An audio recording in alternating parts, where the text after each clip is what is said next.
Good evening. I'd like to welcome everybody to tonight's Board of Education meeting on November 15th, 2023.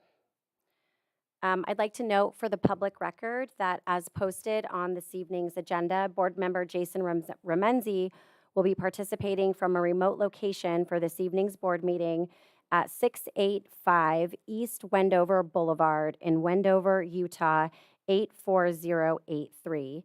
And the meeting notice is posted at his location. So with that, I'll go ahead and call the meeting to order and establish a quorum. Board President Sarah Hines. Yes. Board Member Seabury Nockbar. Yes. Board Member Anne-Marie Rosen. Yes. Board Member Jason Remenzi. Yes. Board Member Carl Palestrini. Yes. I'd like to notify the audience this evening that the open session will be audio taped, streamed, and recorded on the district's YouTube channel. Agenda item C, may I please get a motion to adopt the agenda? I'll move to adopt the agenda. I'll second. Board President Sarah Hines. Yes. Board Member Seabury Nockbar. Yes. Board Member Anne-Marie Rosen. Yes. Board Member Jason Remenzi. Board Clerk Carl Palestrini. All right, agenda item D. Carl, if you could please lead us in the Pledge of Allegiance.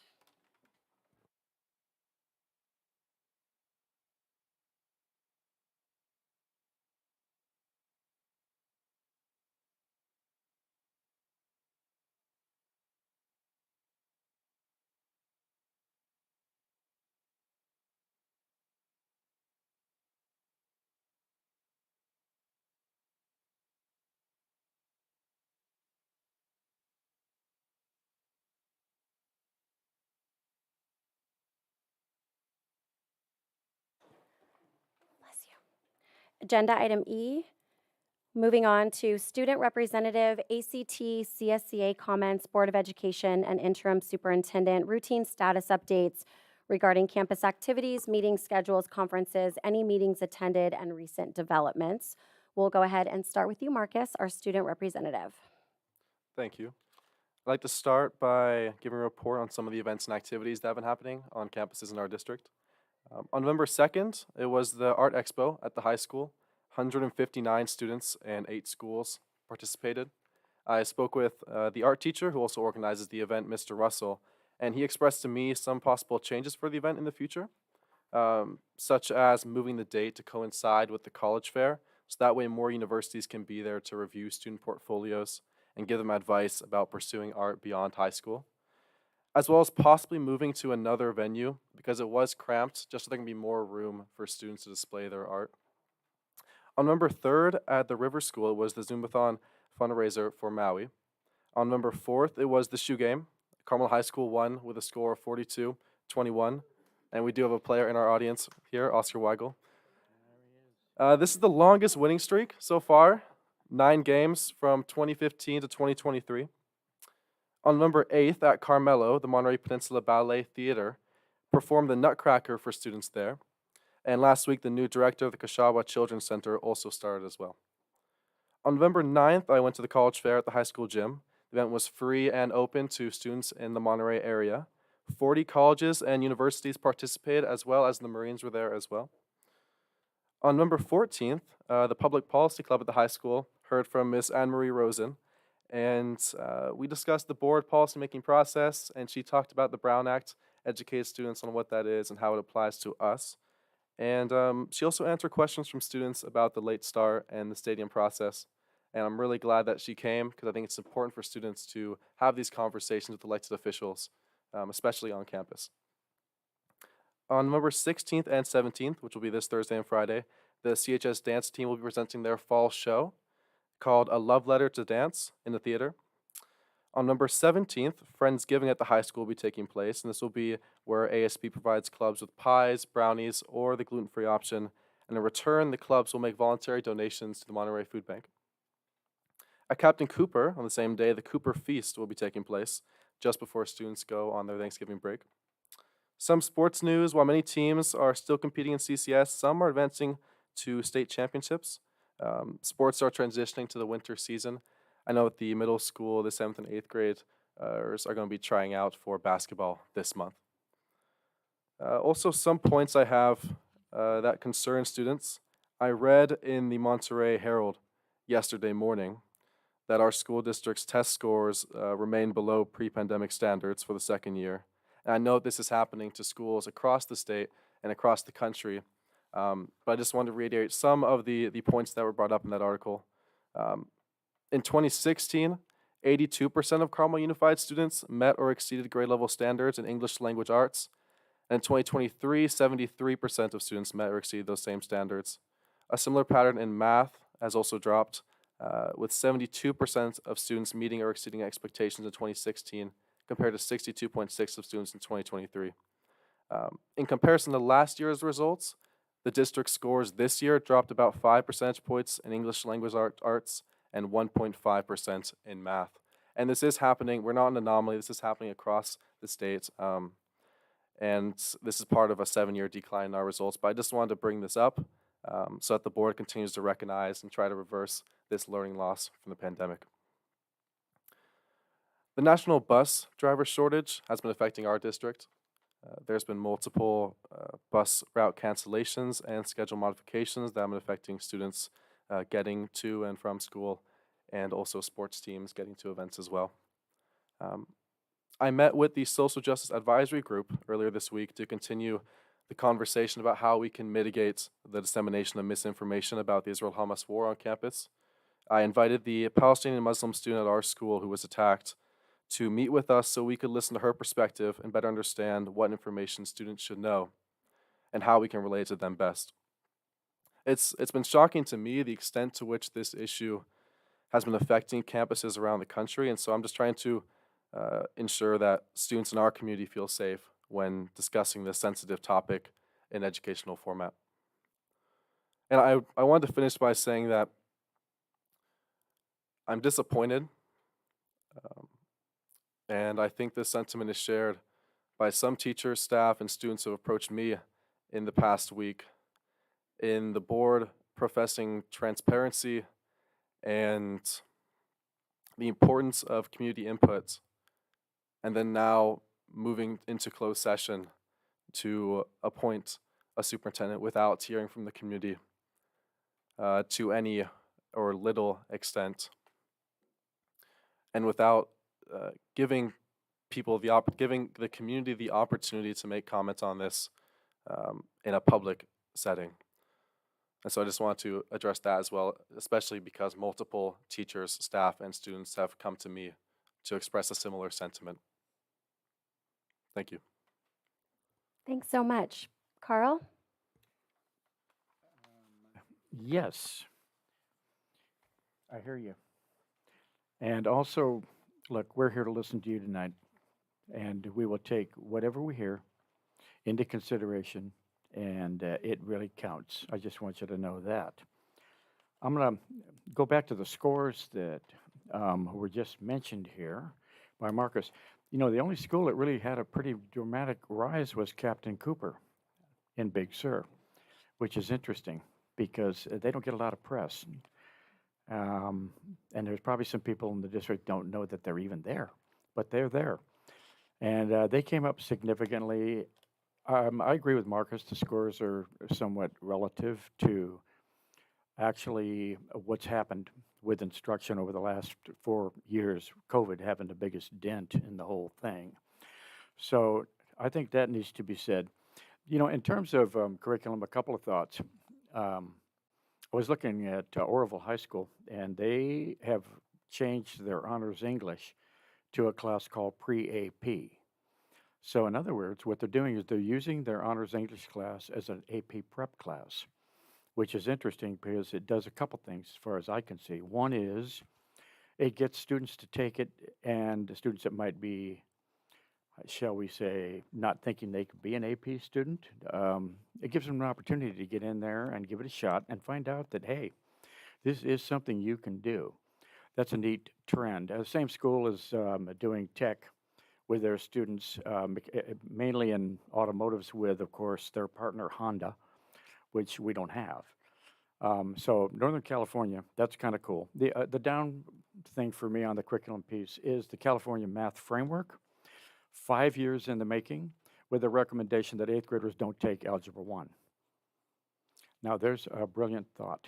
As a middle school principal, I've seen hundreds of middle school kids that can handle Algebra 1. And I've also seen that middle school kids that can not only handle Algebra 1, but Geometry and Algebra 2 as well. So the thinking was to keep them together collectively as a group and to not have this tiered system. And I don't know, it just amazes me what they come up with. It's like telling a student in the orchestra, don't play that well, stop, join the rest of the crowd. You're going too fast, you're too good. Anyway, that's my take on some of the curricular things that I've been kind of looking at. Second, the Art Expo, absolutely phenomenal. The part about the experts in the community looking at the student work and going over what they see with them and what they might suggest they do differently. That's always pretty much my favorite part of that. Plus, the lunch is really good at that thing. Now, sports, I'm going to hit a couple quick ones here. Varsity girls volleyball. I'm telling you, what a show. I watched the Notre Dame game and playoffs, and you don't want to get caught in a pickup game at the beach with these ladies because you will not come out alive. I mean, they can hit, they can play. It's phenomenal. It really is. The other one is we have a lot of successes, and Marcus has mentioned them. The other one's varsity boys football. It's the only 10-0 team I've ever seen that not only does not get a home game, but gets bumped up 2 divisions for being 10-0. In other words, playing against teams that they've never seen before because they're bigger schools, much more competitive, and that's your reward. I think they need to come up with a different point system on that. As you can imagine, poor Carmel, 10-0, no home game of any kind, playing against people that are huge. Okay, I'll get off that one. My other favorite sports event, of course, is the Triathlon at the Child Development Center, CCDC, at Carmelo School. It's incredible. People going around on trikes, little teeny people. It's hilarious because you've got some that are already showing that, hey, that's a track star. Then you've got a guy that's actually carrying the bicycle instead of riding it. And on. It's just hilarious to watch, but it's really refreshing because you don't have that competitive piece to it. You do with a few, but for most of them, it's just how do I get through this and around this track? Anyway, so that's pretty much it for me this time around. Thank you. Thank you. Anne Marie, oh, actually, we'll hit Jason. We'll just go in order. right. Where is he? Hi. Oh, there he is. Good evening. This is going to be tough for me because it's echoing back to me, but I'm sorry for not being able to attend in person. This is a trip that I've been trying to take with my dad since 2020 that was canceled with COVID, and because of the awkwardness over the phone, I will try to keep it short and sweet. Since our October meeting, I've continued with the CSBA board member trainings on the on-demand platform and via Zoom for the governance training through the lens of equity. I look forward to the CSBA conferences at the end of the month, where I'll be attending the new board member training. And there's a couple more offerings in the spring that I've asked for more information on. As far as site visits and different events that I've been to, I was able to attend a few events at different schools besides the normal sporting events that I attend for my children and stepchildren. One of them was the Art Expo that sounds like everybody attended at some point.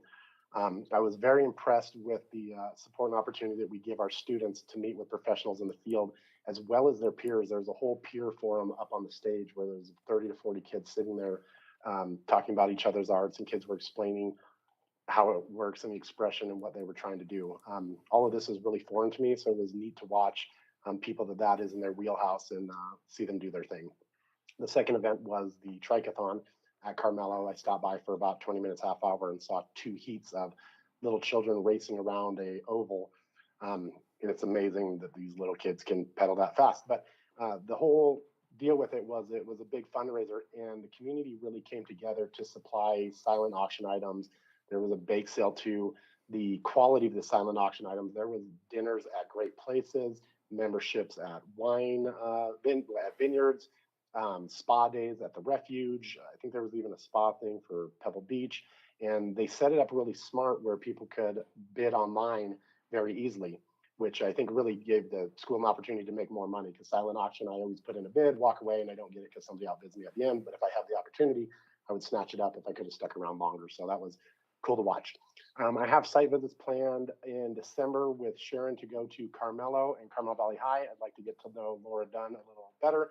I feel that I've really neglected Carmelo because it's not one of the schools my children go to or the age groups, but seeing what they do is very interesting to me. And I have a really big spot in my heart for Carmel Valley High and the work that Tom Perry is doing out there and helping kids that aren't able to attend Carmel High for various reasons.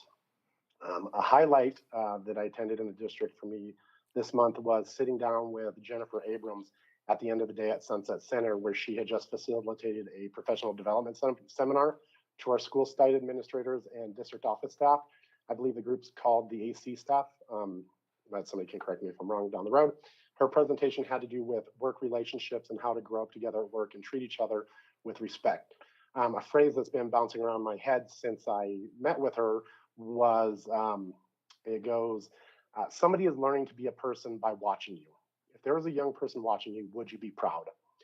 And it made me really reflect and think about how I communicate with the world, how people communicate with me, and my reaction. And it's, I just thought it was really powerful and simplistic. And kind of talking with her led me down a rabbit hole to go watch a couple podcasts or listen to a couple podcasts that she'd been interviewed on. One of them, there was another person, Fran McGreevy, which is also an education-based facilitator, and they say, I can tell you the quality of a school by looking at the quality of the relationships between the adults. And I found that to be totally profound. When there's dysfunction between the adults in the district community, we're all a team to raise these kids to become adults and go into the world and be functioning. And if we're not working together, we are really doing them a disservice. So I really like both of those, and it's kind of something that pops in my head when I wake up in the morning or in the middle of the night. And I really thought it holds value, and that's why I wanted to share it with you. Let me get back. I just lost my document with my notes. And that's all I have for the notes that I took to address also the transparency and community input. I feel like I failed, but every board meeting that I can remember, I always open myself up to being available to any community member. I don't care if you're a Stanford graduate or a janitor. It doesn't matter to me. I love to hear your comments. There was a parent that said to me the other day, his spouse teaches in the district, and he said, you know, I don't really have a say because I don't live in the district and I don't vote in the district. And I found that really disheartening that he would even think that. He's still a parent in this district. His spouse is a member of our faculty, and I think his voice is as big as the PTA president or any other group that is involved in this community. And so I listened to his concern, and you know, I took it to heart. And any one of you that wants to get a hold of me, please reach out. I don't dodge emails. I don't dodge phone calls. I spend about 10 hours a day away from home performing duties for my business, talking to individuals, picking up kids from different things. I have a ton of friends that are teachers because I attended school here. And when Carl was at the high school, he hired about half of my classmates to teach up there, and nobody leaves this district. So please reach out. I'd love to hear from you. And I look forward to working with everybody in the community to get your input as we move forward and build to be better. That's all I have for this week. Thank you, guys. Thanks so much, Jason. Can I sneak one in real quick? I Mhm. forgot one that I needed to mention. It's an article from the Coast Weekly, and it has to do, as year end begins, we learned something about middle schoolers. And I liked one of the quotes in here right away. Rick Shea is the president of the Carmel Valley Club, and one of the quotes is, what they're doing is they're letting the kids decide where the money goes through the club. They get to look at the nonprofits and they get to select and get into the process of what that's all about and why do you pick the ones you do and all of that. But I like his comment here. My target audience is middle school. The world ends somewhere from the tip of their nose to somewhere about 6 inches away. Now, that's an interesting analysis, but it's not too far off. But what's interesting is over the past 25 years, they've given away $130,000, and now they have kids being the ones that are essentially, I'm going to condense this, you know, doing the homework on it, deciding where these nonprofits go. Some of them have to do with, Kashawa Fire was one of the ones that was a benefit. Jacob's Heart's Children, cancer support services, that kind of thing, breast cancer assistance, and so on and so on. So hats off. Liz Wells is the local teacher here at Carmel Middle. It kind of runs the group that does this, but it really is an incredible thing for a service club to turn over the distribution of funds to kids to decide by doing homework and finding out where it should go. So hats off to Sarah Rubin, that's the editor of the weekly. She does happen to be here tonight, and she is doing autographs at some point after this meeting. So, really weekly, very well done. Anne Marie? Hello, everyone. I forgot to write everything down, so I put it on my phone. You have to forgive me. I have had a community human services meeting right after our last board meeting, and finance committee for community human services. And there was a presentation at their general meeting about the need for more financial awareness and basic life skills. They're finding that a lot of their clients who are meeting with non-success in life were missing some of those some of those items that they should have gotten in school somewhere along the way or through parents. And that was something that was really holding back a lot of their clientele. And so they were actually having to go back and fill in those skills. And they were finding great success once they had, figured out that they needed to fill in those skills. The other committee that I went to was Career Tech Ed, and I went with Sharon and Yvonne Glenn. And we were in Soledad, and we had the kids there they have a culinary program. They made their own pizzas, and they were absolutely delicious. And we heard presentations from their different groups, and in addition to the JPA presented. But I was fascinated to find out that while we have, just jump into some of our AP classes without any lead up to them, they actually have a pathway that starts in either agriculture, land stewardship, or environmental awareness, and it goes through a whole bunch of different levels. And then it culminates in their AP environmental science class. And the FFA actually has a large presence in a lot of the schools in the Salinas Valley. And I just was up in Kashawa last night, and the people up there were talking about starting a chapter of FFA up there. So we're looking at some interesting different avenue choices that might be available to our students coming up soon. I made a visit to Big Sur and went down to Cooper, and I wanted to check out the recess time and the garden classes. Every time I go down, I try to do something a little bit different when I go to a school. And Craig Chavez was wonderful and helped me out and was escorting me throughout the day. Although he did not join me for when we were going out on the recess playground and played with, my goodness, life-size Lincoln logs. Come on, how much fun is that? The students were all together. They were all different grade levels, and they were building a restaurant, and they wanted to ask me if I wanted to go through their little drive-through. And so I managed to pick up a chocolate cupcake with vanilla that was made from bean bags and sand. Most delicious thing that I have never eaten in my life. But as I said, Craig missed out on that one, but we caught up with him later, and I went down to the garden. And if you have not been to the garden at Cooper, it is magical.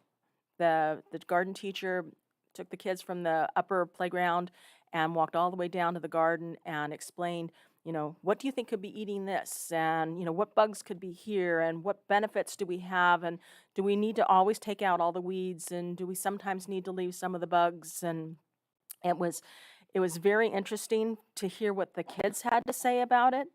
And it was a chance to sort of take a quiet, deep breath and really just enjoy while the kids were there trying to figure out how deep they had to put their finger in to be able to plant the seeds. It was magical. I really think that you should go down there. I got to play parent at Tulasitos for a couple of days. My great-nephew had decided that he wanted to come over when his father went on a business trip, and I had a grand time. I got to do pick up and drop off. I saw a lot of my former students who have kids now, and it just reminds me that from the elementary schools that the kids are still in awe of the world, and it's just so relieving to go there and just see, wow, this is something that, like I've never seen it before, and it's fun. It's so much fun. I went to college night. Unfortunately, thought it was an hour earlier, so I had a really good time, and I got to talk to all of the college reps, bless you, and I got to talk to the counselors and Chloe Kincaid, who, by the way, is a former student of mine. And I enjoyed the conversations with parents who were volunteers there, the parents who were bringing their kids in. That was so much fun. I had my usual visits to school sites as volunteer for and as a math tutor. I received an invitation for the Public Policy Club from Marcus. About 7 students attended, along with Juan Gomez from the math department, one of my old haunts, Joe McCarty, who has my classroom now, and Ms. Duthman came in. And I spoke about several topics that I found relevant to what I learned here as a public policy person.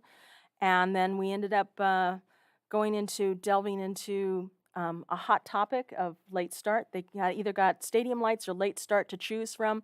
And then we went around and asked everyone what they thought of it. They made their choices, and then I threw in a couple of factoids for them, and it was fun to see that some of them were still, I'm set on my ways, and then others were like, oh wow, I didn't think about that. And so it was a nice way to kind of round out the presentation.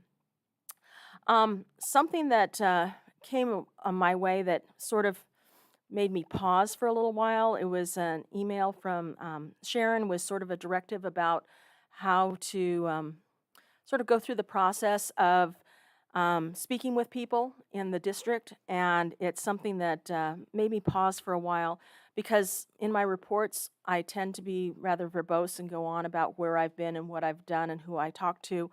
And I've always managed to alert the sites to when I'm coming so that they know, because as a teacher, I remember what it's like having board members there, and you're going, oh my goodness, here they are, they're making decisions about me. So I've always tried to respect that. But the directive was I need to present what the people are saying about to me, and yet I could sort of eliminate the items that were that the people wanted to be confidential. There's some people, about 20 people or so, that have come up to me that asked for confidentiality, and I'm trying to figure out how to say things in a roundabout way so that I can say it. And since the people that I have to report to are the community, I will put it out to the community, and whoever wants to run with those topics to make changes or whatever within the community, they can do that. I've been hearing a lot of conspiracy theories, and I don't necessarily tend to go with conspiracy theories, but here it is, that moving so quickly to appoint a superintendent is somehow payback or pay forward for something that a board member wants. I've been directed to websites from Palo Alto parents, and about 3 years ago, and I'm like, why is this relevant to my life now? I've been past websites and secret sites that are run by anonymous people to poke fun at us, and that I found to be disheartening. It's been pointed out to me that our board tends to be a laughingstock in some ways for the community, and that at this very moment that there are people who are watching with bowls of popcorn and ready to throw the contents at the screen when we make blunders. It was rather disheartening about that one. An interesting one to me was somebody asked me to rewatch the last board meeting on YouTube, and said, make note of the fact that the interim superintendent is feeding lines to board members so that they can answer the questions. I don't know what to say about that or how to respond, but I'm just putting out what people told me. I was even asked by one person to have my vote tonight match up with the rest of the board, so that the community may believe that the board is united. And the rest of the topics that these 20 or so people have said, I can't say out loud because it will immediately be known who the employee is. And some of them are so simply far-fetched that I don't even think that they're possibly plausible. But I hope that this has somehow enlightened the community and addressed the interim superintendent's concern about my conversations and my whereabouts. Thank you. Thank you. Seabury? That's a little hard to follow. So just a quick couple updates. I also attended the Art Expo. Again, another amazing year of display of this incredible art department that we have at the high school. We are very lucky to have such a united group of teachers that are so passionate about what they do, and to be able to bring that to students and ignite the passion in them is quite amazing. I was at the shoe game, really wonderful to watch that. It also made me realize how wonderful night games are, and how much they do bring community out. And that sense of excitement was so present there. And I know it was because of the shoe game, but I think there really is a lot of merit in saying that these evening games really do bring community spirit. And I really agree with that wholeheartedly. I wanted to congratulate the mock trial for their recent competition in Chicago. And again, Bill, you continue to lead a really incredible group of students that are following your lead, but also rising to the occasion. And Marcus, I just want to thank you again. I know after the last board meeting, I went up to you afterwards and I thanked you for highlighting the current issues that are happening in our world. And I appreciate your honesty. And I know it takes a lot of guts to say and speak your mind. And I really value your opinion. And I know that you speak for the students. And I know you speak from your heart. And I really can relate to that. So thank you for continuing to ask the hard questions and present your points of view. And not just yours solely, but from the student body. So thank you. Thank you. And then I did want to say just a few comments about tonight. I feel like I was voted into this position. I mean, I ran against 6 other people, and I got into this position because people believed in me and the individual that I am and the values and the perspectives I bring to the board. And I will continue to be the person I am. I will always fall back on the person that I was voted or elected into being. And I feel like I feel the support from the community and those that elected me. And I feel like I will continue to speak for those that elected me. About me, I'm a scientist by training, and it's also my passion. For any decision I make, I collect the data that is based in truth and facts and not conspiracies. This data will always inform my decisions. I really make a commitment to that. These last couple of weeks, I have heard from many stakeholders and community members, and I really am taking that into heart. I believe that there are a lot of concerns about the process, and I will definitely take this into consideration as we move forward. But I also want to say that I've heard a tremendous amount of positivity and support for the direction that we are moving in. And of course, I will take this into heart as I make all my decisions. And I really make that commitment to you that the facts that I make or the facts that I bring to the table will always inform my decisions. I also just want to say that I love this district. I don't think there's any doubt that any of these board members love this district. I know without a doubt that the children, my 3 children that are currently and have gone through this district have benefited greatly from the teachers and the staff and the commitment that they bring to this district every day. And I think it's also really important that the teachers and staff know that we value you. You are an integral part of this process, and you're the backbone of CUSD. And you're, in my mind, the most important aspect of a healthy and happy school district. And lastly, I just want to, I know I've said this before, but I really do believe in democracy. We are so fortunate to live in a society where people can come and express their opinions and voice their concerns. And that's what this forum is. And I continue to encourage those that have opinions and questions to come to this board and speak their minds.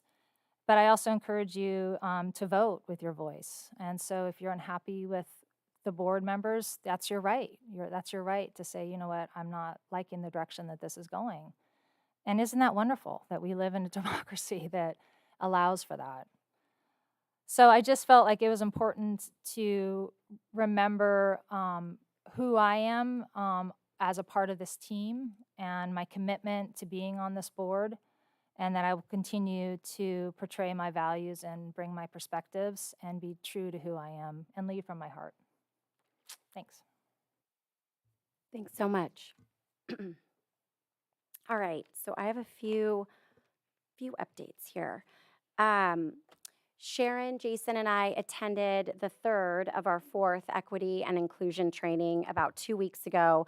And this time, this session focused on the difference between equality and equity, which was a fascinating discussion because many school districts and board members and community members, ironically, don't know what the difference between equity and equality is. So again, it was a fantastic discussion amongst different districts and superintendents in our state. I'm continuing to learn so much through these trainings, mainly because the conversations are so open and honest. Another topic that we covered in last week, or the training 2 weeks ago, was how board members make decisions and how we make decisions that should be rooted in facts and data and information coming directly from the source, that decisions should never be made based on rumors or water cooler conversation. So that was another really poignant part of the discussion that I think all board members across the state, take into consideration all the time as we're sitting up here making really tough decisions. So during the fourth and final session for the equity and equality training, it'll take place in January. We'll begin discussing how to engage our boards on working together with an equity statement. So I'm looking forward to having that conversation during the training with my fellow board member and Sharon, but also being able to have that conversation in public and with my fellow board members. So that's sort of how these trainings will culminate and what the next step will be. So I think overall the training has been extremely informational and very helpful, and I definitely would encourage other board members to take it when it's available. Also, in the last couple weeks, Sharon and I attended a Carmel by the Sea Rotary meeting where the guest speaker was the founder and director for Set Free Monterey Bay. This is an organization that helps rehabilitate women who have been sex trafficked. We learned a lot about the sex trafficking industry and specifically how it impacts our local community. And specifically here on the Central Coast, we learned when the peak times and events are where sex trafficking takes place. So it was a really powerful conversation to see and hear how these women have been affected, but most importantly, what this organization is doing to continue to rehabilitate them to make sure that they don't return to the sex industry. So I can't thank the Carmel Rotary enough for engaging the community in these really hard conversations that we don't have a lot of. So thank you again for that invitation. In terms of site visits and what's going on in the district, I'd like to thank you, Elizabeth Marsh, for helping to coordinate a site visit between myself and ACT Vice President Phil Crawford. I really do value, as Seabury was saying, the partnership that we have with ACT and CSCA. I do firmly believe that our teaching staff and the ACT and CSCA organizations are the backbone of Carmel Unified. So I can't thank those two organizations enough for all that you do. Phil and I had a wonderful visit. We went into classrooms, we spoke with students, we spoke with staff. We had the pleasure of Principal Ramirez tagging along with us. We even saw community member Kristen Camello there dressed up as the Tooth Fairy. She looked amazing. My daughter thinks that she really is the Tooth Fairy. So I think the little ones really, really loved that. And so I love to see the community being a part of our schools and engaging that way. So thank you, Elizabeth. I hope to continue to do more site visits. And Lisa, I hope to continue those with you as well. One of the initiatives I've been very excited about and I've spoken about in a few previous board meetings is the partnership between Carmel Unified and Carmel by the Sea. So last year, with the help of Mayor Dave Potter and Vice Mayor Bobby Richards, we kicked off an addition to their meetings where a Carmel Unified student would attend the city council meetings and provide their attendees with an update on the district. So we've reinvigorated those for this school year, and the first one was last week. So Harper Holman and I attended a portion of the meeting, and Harper was able to give the community an update on all things Carmel Unified, and we will go ahead and continue to do that. And it's really exciting to continue to build that partnership and strong commitment between our two organizations. Where do I start here? So another quick update, there was a group of parents that donated their time and energy and plants to beautify the Carmel High School sign. So there was a group that planted them over the weekend. So if you drive by Carmel High School, just take a look at the sign. They're all drought resistant, and they're California native plants, and during the next meeting I'll have more information on that. But I really would like to thank Bob Gruber for helping to coordinate that planting effort, and for our groundskeepers for the ongoing maintenance of that. There was actually a few students that walked by and commented that it looked nice. So I encourage you all to take a look at the Carmel High sign next time you drive by. Last but not least, I just wanted to mention that I also have had community members, excuse me, and stakeholders reach out to me. Sorry. I know, sorry. Sorry.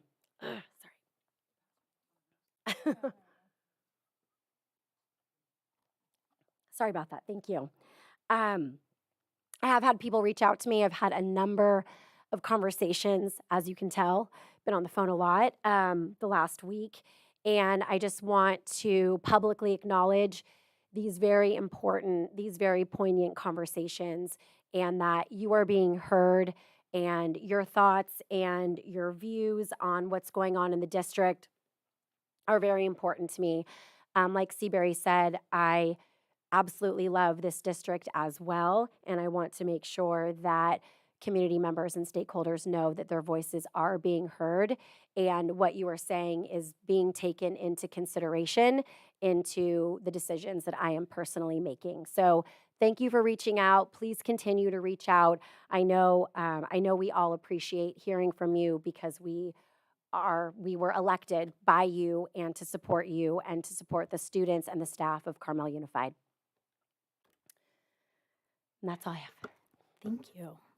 All right. So, as I reflected on this past month's activities and events, I just want to take a moment and share some highlights and express both my gratitude for the incredible efforts and dedication displayed by our district staff.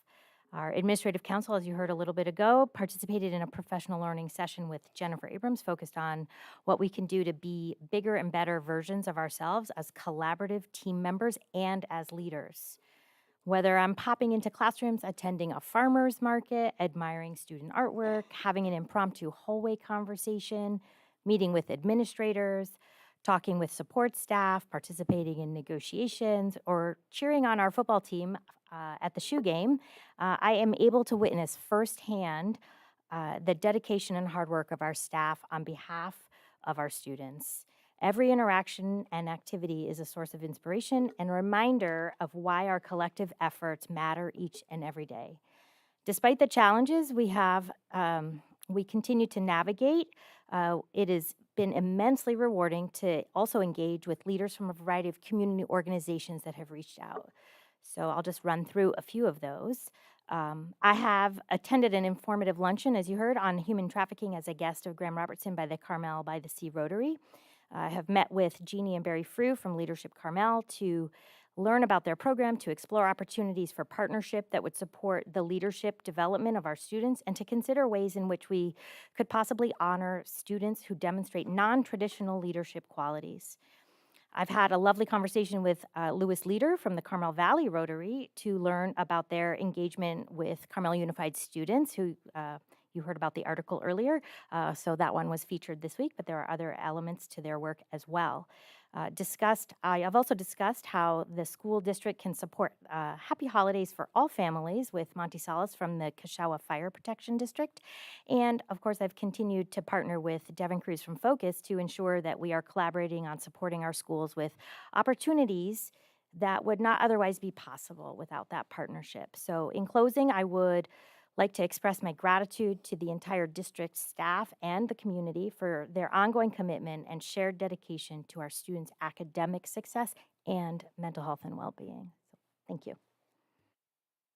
Great, thank you. And I apologize, I was out of order, or not out of order, but I was, I messed up on the rotation here. So now I would like to welcome our associations to the podium. We'll go ahead and start with Elizabeth Marsh from ACT. Hello, good evening. Okay, so tonight I'd like to voice appreciation for our Association of Carmel Teachers Representative Council. A site rep's job is to surface concerns that teachers have, bring those concerns to site administrators and to our rep council meetings to work toward resolving issues. Thank you to our official site representatives, Erica Daniels at Carmel Child Development Center, Jillian Tishio at Captain Cooper, Kaiten Avila at Tularcitos, Allison Bonin-Ludis at Carmel River School, Joe Guzzi at Carmel Middle School, who, by the way, on Monday, saved a kestrel that flew into his classroom, and also assisted a driver in an accident he narrowly avoided. So we see a theme, right? We're keeping the streets safe too. And Barbara McBride and Phil Johnston at Carmel High School. Thanks as well to our special ed advisor, Gretchen Abate, and our unofficial reps, Brenda Buren and Joe Mello from Carmel Valley High. Our representative council is in agreement that our association jobs are much more work than we expected. We also agree that doing the important work of supporting our teaching staff is a valuable endeavor, worthy of the difficult conversations, worry, and fortitude it requires. We see the effects of the exodus of educational staff from our industry. We bear witness that it is our school staff members who keep our schools running safely in the midst of short staffing and continued change in our district and site leadership. Staff members are frequently complimented on their resilience. While it's nice to hear, relying on our ability to bounce back from situations that drain our energy and distract us from our assigned jobs is not a long-term solution. Tonight, it is hoped the school board will not reach an important decision without gathering input from 205 teaching professionals who, together with our CSEA partners and unrepresented staff, makes USD the gem that it is. That input has not yet been requested. Finally, here's an update. ACT wrapped up the first round of site visits with our VP, Phil Crawford, visiting River School with Board President Sarah Hines. And unrelated to association business, the Zumbathon we had at River School on November 3rd, taught by River School parent Sharon Jackson and me, was full of smiles, laughter, and some new dance moves. And we raised hundreds of dollars for a school in Maui. So as we partnered with Carmel High's This Club Saves Lives. So I hope you all have a good evening and happy Thanksgiving. Thanks, Elizabeth. I'd like to welcome Lisa Brazel, CSEA. CSEA, thank you. I want to begin by wishing everybody on the board and in our community a very happy Thanksgiving as we all get ready to head into Thanksgiving break. I think the sentiment on campus is we just had a 3-day weekend, but we can't wait for the week-long break. Just can't get here soon enough, right, Marcus? Talked to 2 young ladies today before I came in, and they were like, when is break start? Personally, I think we all have a lot to be thankful for. I personally am thankful for the classified members, some of whom are here tonight, my colleagues whom I admire and respect for who they are and for what they do. I'm thankful for the work. I'm thankful to work for a district committed to the highest standards in student education and which produces adults who are successful in the important ways. That's not always just academic, but they know who they are moving through the world. And that's something that you can't put a value on. So I have many, many things to be grateful for, including the rain today. But I also have some concerns about what's going on with the board tonight and its lack of transparency and inclusion. So every month, we hold our union meeting the night before the board meeting, and the membership advises what they want me to speak to the board about. And so they had two significant concerns yesterday. First, that the board doesn't appear to be concerned with the opinions of the classified unit. And second, that the board is making decisions behind closed doors without obtaining broad community input into those decisions. So collectively, the group is very disappointed and discouraged that only one board member reached out to our unit to solicit input on the appointment process. So our chapter currently represents 220 employees of CUSD, many of whom live and vote here in Carmel, and only one person reached out to hear what they had to say. So like our teacher colleagues, we work and educate students in this district, but don't feel as if our opinions are valued. Regarding the second concern, and I want to be clear that none of this is about Sharon or her performance or appointment. It's about that the board seems to be making these major decisions alone behind closed doors. A method that we, as a collective democratic group, and when I say that CSEA is a democratic group, every decision we make is voted on in public in front of the entire membership. Nothing is done without the entire membership's knowledge. So we strongly disagree with this lack of transparency.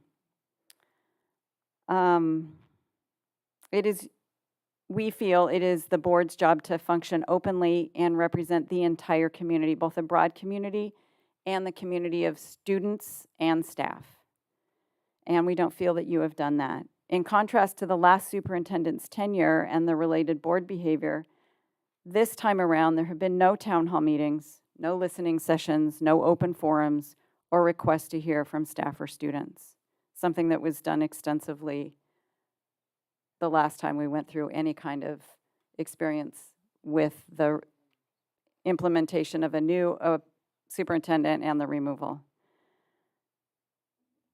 What there have been, apparently, are private conversations with people who would either pick up the phone to call you or a select group of people that you chose to talk to. And we don't support this secretive process and expect you to operate in the open and not in closed session. Thank you. Thanks so much, Lisa.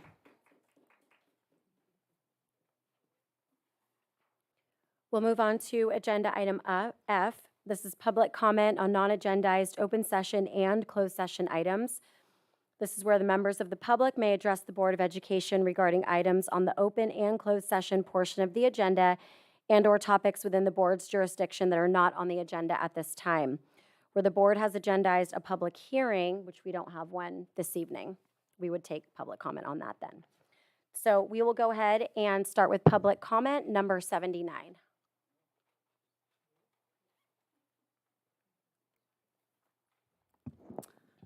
Hi, guys. I'm going to make light of tonight. After some of the worst years I have witnessed in CUSD in this community, I'm here tonight to share some amazing things I've had the privilege to witness over the last few months. I'm sure there will be people that choose to scrutinize what I'm going to say or say how I'm biased, but that's fine. It's something I feel like you all need to hear after recent years when our community has been the most divided I've ever seen. It's a breath of fresh air to have started this year with leadership that has calmed the waters and allowed organic moments to happen in this special community. These moments have proved to me how we can come together for a common cause as a community and be united. This is the community that I know and that I'm proud of. I have spent most of my life with sports being at the center of my universe. Sports bring an irreplaceable experience and connection to your life that gives you tools for life outside of sports. It gives you those rare moments in life that are monumental, and for some, it will be some of your most fond memories. I know what it feels like to be a part of a unique team like this football team that we had this fall, and how rare it is. In the 13 years that I have been a part of the football program, I have never witnessed a group quite like the one we had this season. Beyond their talent, they were amazing humans with amazing devoted families with so much heart and respect for one another. Their commitment to each other and their team took them to a 10-0 season. But beyond what this team has accomplished on the field, I have had the privilege to witness some amazing things from the bleachers, specifically what they accomplished for this community. From the support of most of you at this table, from Carl's dedication to announcing at the home games, Seabury in the stands at the shoe game, Sarah and Jason at many games, and Sharon on the sidelines, and also attending the playoffs. Not to mention the many other district office staff and site staff that showed up to support. There was an impressive cheer squad on the sidelines for every game, adding a nice touch to the season, inviting our littles from the elementary sites, which included my daughter, to join them for a day of cheer and to perform alongside one of the games. Our amazing dance squad adding to the halftime excitement. The band taking the game day vibes to a whole nother level. A large sports med crew tending to all of our athletes led by Mr. Bork. An ER doctor who's a parent to 3 students at various schools in our district to provide additional medical support. Football coaches gathering on Saturday mornings to have breakfast with local fans at a local breakfast hotspot. Football parents coordinating meals to feed our players on game days. Many MOT staff spending their entire Saturdays manning the gates, parking, and ensuring the facilities are up to par. All 3 CHS administrators at many games taking in all the excitement. Elderly alumni who have been in the stands for the entire 13 years I've been involved. Student photographers capturing photos of all the exciting moments on the sideline. Students from Captain Cooper, Tular River, and CMS there cheering on the team, playing together in the end zone, and getting high fives from the players as they take the field. Sorry, I will wrap this up, but I have a little bit more to add. One of the most amazing, well-attended homecoming parades I have seen in a very long time. Students and parents in the snack bar and barbecue ran by our athletic boosters, making sure everyone gets the foods and snack they need. Spiritware being sold by ASB. The players take the time to connect to my own children. They go out of their way to make them feel a part of the program. I am blessed that my children have players like these as role models. And when I was in a pinch this season and had to drop my kids off to practice so I can attend a family emergency, the coaches were there to rally up and jump right in to juggle taking care of my kids so that my husband could continue to run his practice. And as the school nurse at River School, when I was struggling with an injury that occurred on our campus and sportsmanship issues around it, I reached out to CHS and they sent 6 amazing athletes, some football, some volleyball players who were in the height of their season, who gladly came down to our school to share their knowledge and experience with our 4th and 5th grade students. This is family, this is community, this is what it's all about. This team was placed in a Division II playoff bracket, the highest they've ever been placed, and yet again, when we faced the impossible, this team showed their heart and resilience and held their own. I witnessed them step up to the challenge and at the end of the game gather in the middle of the field, holding on to each other as all their emotions came out after an unfortunate loss and end to the season. They wanted to just be together in this moment and did not want to leave the field. Parents gathered around watching this unfold and fighting back tears to be strong for their children. For some, this was the last time they would step on a football field, and for some, they will be back next year more eager than ever. But what was true that night is this unique group would never be completely together again. And for now, these priceless moments have come to an end.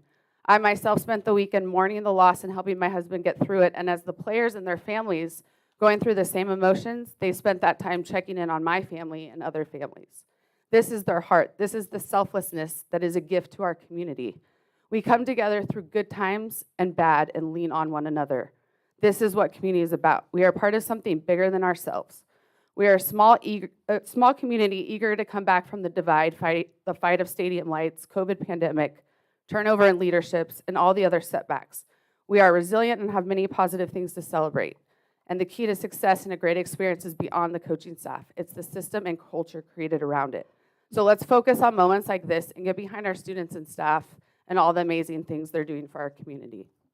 Thank you. Thank you.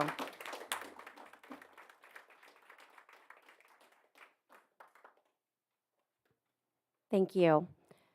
Number 80, please.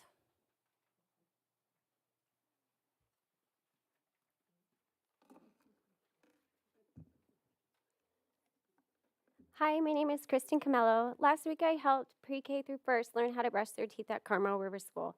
I always say my mission in life is to be the Mother Teresa of brushing teeth. I help hundreds of kids each year learn how to brush their teeth. You can imagine my shock when I saw a picture of this poster displayed at Carmel High School. I didn't know the high school allowed hate and ridicule to be spread on campus. We have our sweet nuns. What have our sweet nuns done to the Carmel High School community to deserve such treatment and ridicule? What advisor approved this poster? When I asked my son if he saw this poster, he said, yeah, I saw it. It was creepy. He said, Mom, what nun would give consent?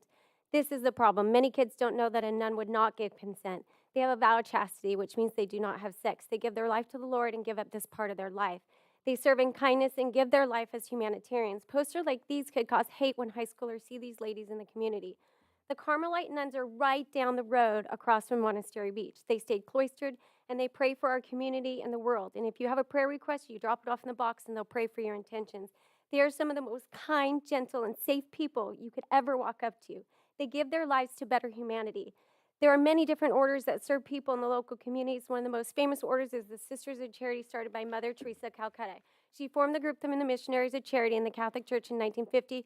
She describes its purpose as an association of taking care of the hungry, the naked, the homeless, the crippled, the blind, the lepers, and all the people who feel unwanted, unloved, uncared for throughout society, but have become a burden to society and are shunned by everyone. These nuns reach out to the unwanted, uncared for. They have a vow of poverty, and they have some of the highest virtues. I propose that the high school allow me to put a display of Mother Teresa in the library with the same amount of time the other group was allotted. And for the month of December, I'm allowed to put posters of Mother Teresa of Calcutta, who won the Nobel Peace Prize in 1979, to be put on campus promoting kindness for humanity. I'll fund the posters, display, and get approval from the principal, and I can report back. The next one that I did not like is consent is sexy, not spooky. Is the high schoolers allowing teenagers to promote sex on campus? Isn't there a better message we should be saying? Where students think that saying yes to sex has no consequences?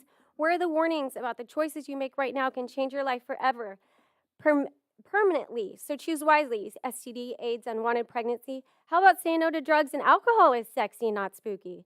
This also goes back to the handout given in the health class where it says navigating sex while drinking. It says, if they say yes, hell yeah. It actually says this on the forum. There should be a big stop sign with all the reasons why this is not a good idea to have sex while you're drinking. For example, drinking is against the law before you're 21. Stop. When you've been drinking, you can't make a good decision. Stop. If you respect your partner, you won't ask this when you're impaired. Stop. Where does it say anything on the page if your partner says yes or doesn't say anything, like the book I spoke on last time about the book Speak? You can still be called rape, even if the person changes their mind. My parents preached, wait until you have sex until you got married, and my school preached abstinence is the best choice. Trying to educate my son is really hard when the school sends such mixed messages. I hope in the future the school will stop promoting sex on campus, that they can focus on going to college, promote fun, age-appropriate activities, and keep the high school pregnancy rate to an all-time low. And please stop allowing our high schoolers to spread hate to our sweet nuns right down the road. I'll leave you with my favorite quote from Mother Teresa of Calcutta. We cannot do great things, only small things with great love. Thank you so much. Number 81, please.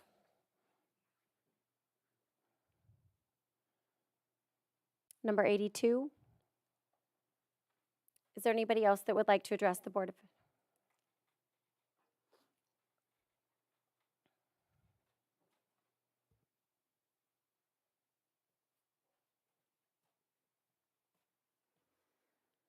Mr. Palestrini, I'm glad you've come around regarding girls lacrosse, because 6 years ago you actually voted against it. I believe you were the only dissenting vote. But that's okay.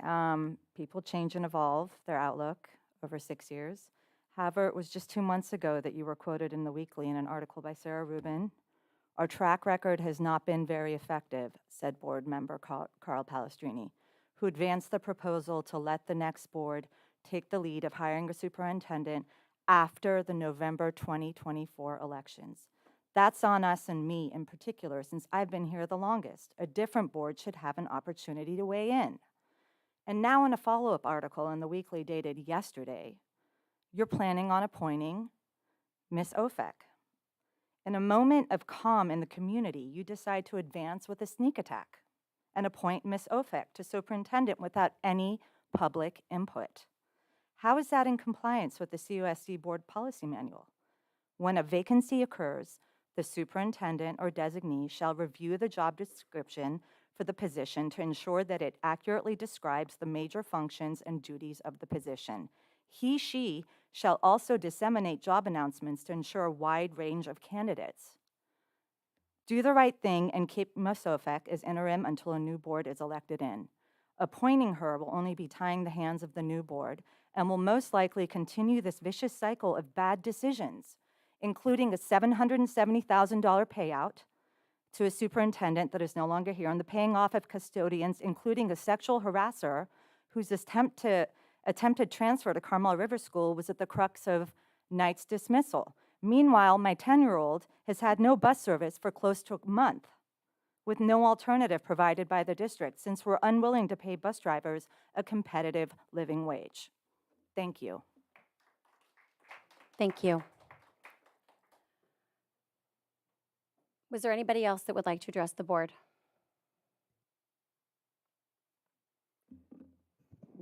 Good evening, board members. Last month, I submitted a letter requesting the board consider placing on the agenda a discussion about compliance with the Brown Act for allowing public comment under action items as required by law. I did not expect an answer would be forthcoming within just 3 weeks of your October 25th meeting, although some sort of acknowledgement of the request would have been good public relations. To make life easier for all of you, and particularly the staff, I thought it might be helpful to give you a template for an agenda that clearly sets forth how public comment can be included in deliberation of action and discussion items. Turns out, you only have to travel a few miles to neighboring Pacific Grove Unified School District. They have a model agenda that itemizes each area of the meeting where public comment is required.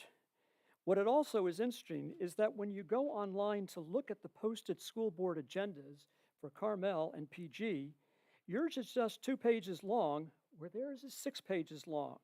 Your agenda for today's meeting under action item, the 9 items listed, have an average length of 14 words. Does not provide much information. PG's action items, on the other hand, have an average length of 41 words. They provide a much clearer idea of the item that is about to be discussed and the action that's being requested.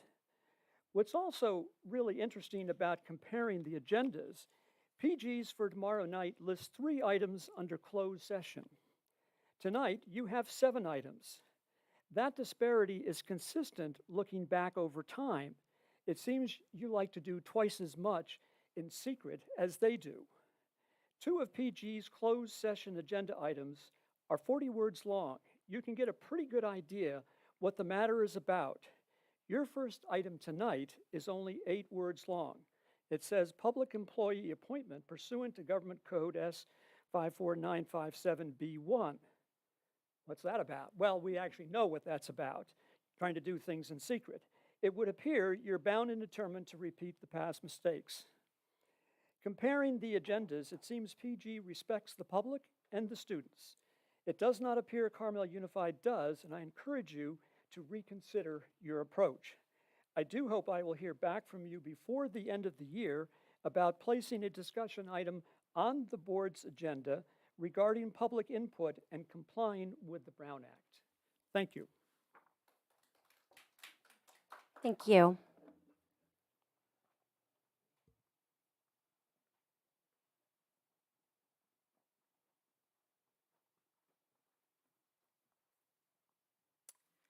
Good evening. My name is Tamara Mickey, and I'm a parent of a high school student.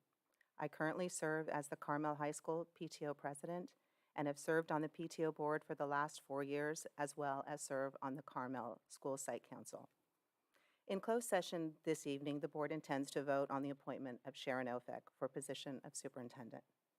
It is my understanding, and from what I heard from Lisa Brazil and from Elizabeth Marsh and from the student rep Marcus Mickey, that the board has not reached out to its stakeholders in any meaningful way to engage the students, teachers, staff, parents, or the community at large to seek input on the appointment of Ms. Ofek to the role of superintendent. As president of the high school PTO, I represent many parents in voicing concerns that we do not want to repeat the same superintendent hiring mistakes over and over again. To give our district stability, I suggest we have Ms. Ofek remain in the interim superintendent position and give her a year to demonstrate results so that her performance can be fairly measured and parents in this district can see that goals are being achieved, such as addressing the recent announcement that key metrics are not being met for our students nor our district, Critical facilities, transportation, and personnel issues need addressing. Key district positions in curriculum and technology have not been filled. High school teacher vacancies in marine biology, earth sciences, robotics, technology, electronics, art, and design have not been filled. State mandated curriculum in civics, ethnic studies, science, career math, and financial literacy have not been adopted. A finance committee with a parent representative has not been set up yet. Relevant local career pathways have not been implemented. The needs of our underserved students are not being met, especially in the areas of college and career readiness. The issue of an inappropriate payout of $770,000 to prior superintendent in violation of the Brown Act has yet to be resolved in the courts. If this board is found to have violated the Brown Act, the board members could be subject to Government Code Section 1090 with criminal penalties such as fines for imprisonment in the state prison, permanent disqualification from holding any office in California, and any contract that was made in violation of Government Code 1090 is void. KSBW has done an investigative report on the CUSD Board of Education and the district and will be airing in the coming days containing information on the actions and deeds of this board. As Mr. Palestrini said in the September 2023 meeting, in regards to the hiring of the new superintendent, our track record has not been very effective. The district is not required to enter into a contract with Ms. Ofek. Ms. Ofek can remain as the interim superintendent with no contract. I stand here tonight voicing the concerns of many parents in our district and ask that the board defer this decision to appoint Ms. Ofek or anyone else to the role of superintendent or enter into any contract with her or with anyone else until next year when the new board is seated and Ms. Ofek's performance can be measured. Thank you. Thank you.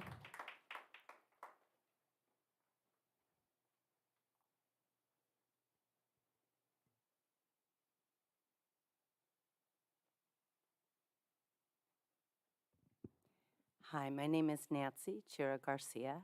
I'm a parent of an alum who went through the entire Carmel Unified School District. I have attended countless numbers of board meetings, not just with this board, but many, as my gray hair could prove. I am disheartened that it is the month of November, which symbolizes elections, democracy, civic discourse. We know the state of affairs that our students, our teachers, administrators have been facing over the last 7+ years.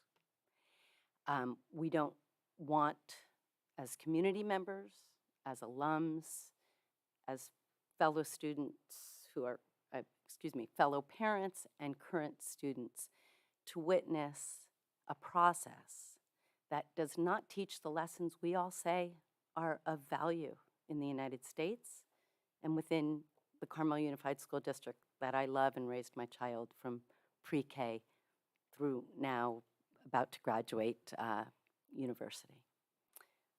Let's get it right. It's not hard. All we need to do is have discussion, open transparency, respect that we want our students, our faculty, and our administration to show one another, the community, and respect means actions. It's easy to say, we listen, we hear you. I love that's the sentiment.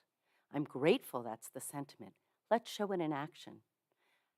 Whether you mean to or not, whether it is your intent, your action tonight, and this is not personal, Ms. Ofek, your action tonight behind closed doors will send the signal.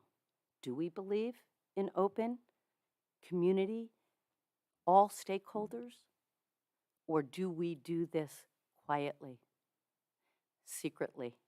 That is the impression, intent or not.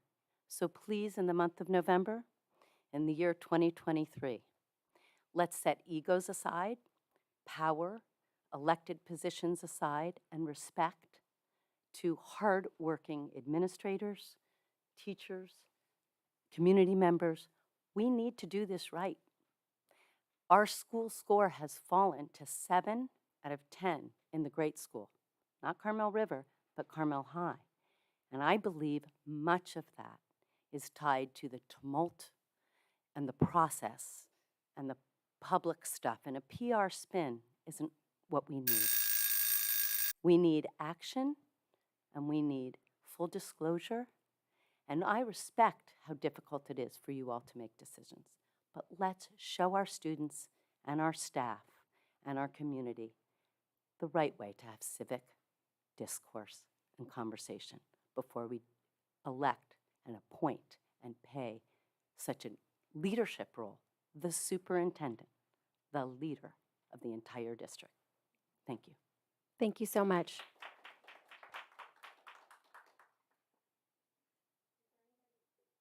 Would anybody else like to address the Board of Education for public comment? All right, thank you all so much for taking the time to address the board this evening. I will go ahead and move on to agenda item 2. This is our consent calendar. This is where the board may bundle a number of items to act upon together in one motion through the use of the consent calendar. Consent agenda items are routine items deemed to be non-controversial for which board discussion is not anticipated and for which the superintendent recommends approval. There will be no discussion of these items prior to the vote unless any board member would like to request that a specific item be removed for discussion. So if there's not a removal, I'd like to take a motion to approve the consent calendar. I'll make a motion to approve the consent calendar. So moved. Board President Sarah Hines. Yes. Board Member Seabury Nachbar. Yes. Board Member Anne-Marie Rosen. Yes. Board Member Jason Remenzi. Yes. Board Clerk Carl Palestrini. Yes.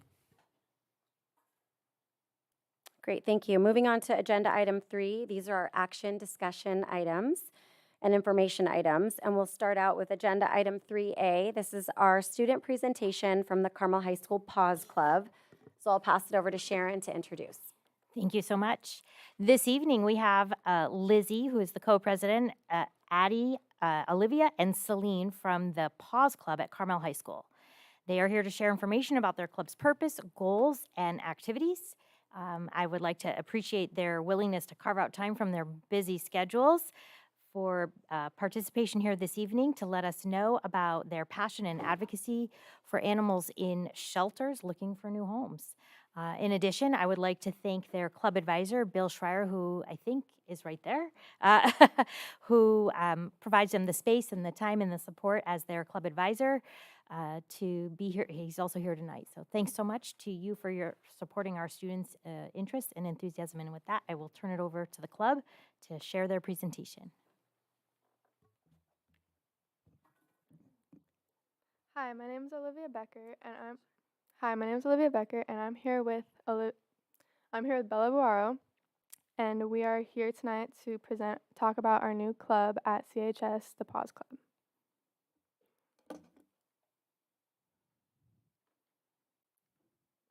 I'm the secretary of the club, and Bella is the social media manager. Unfortunately, our co-presidents were unable to attend tonight.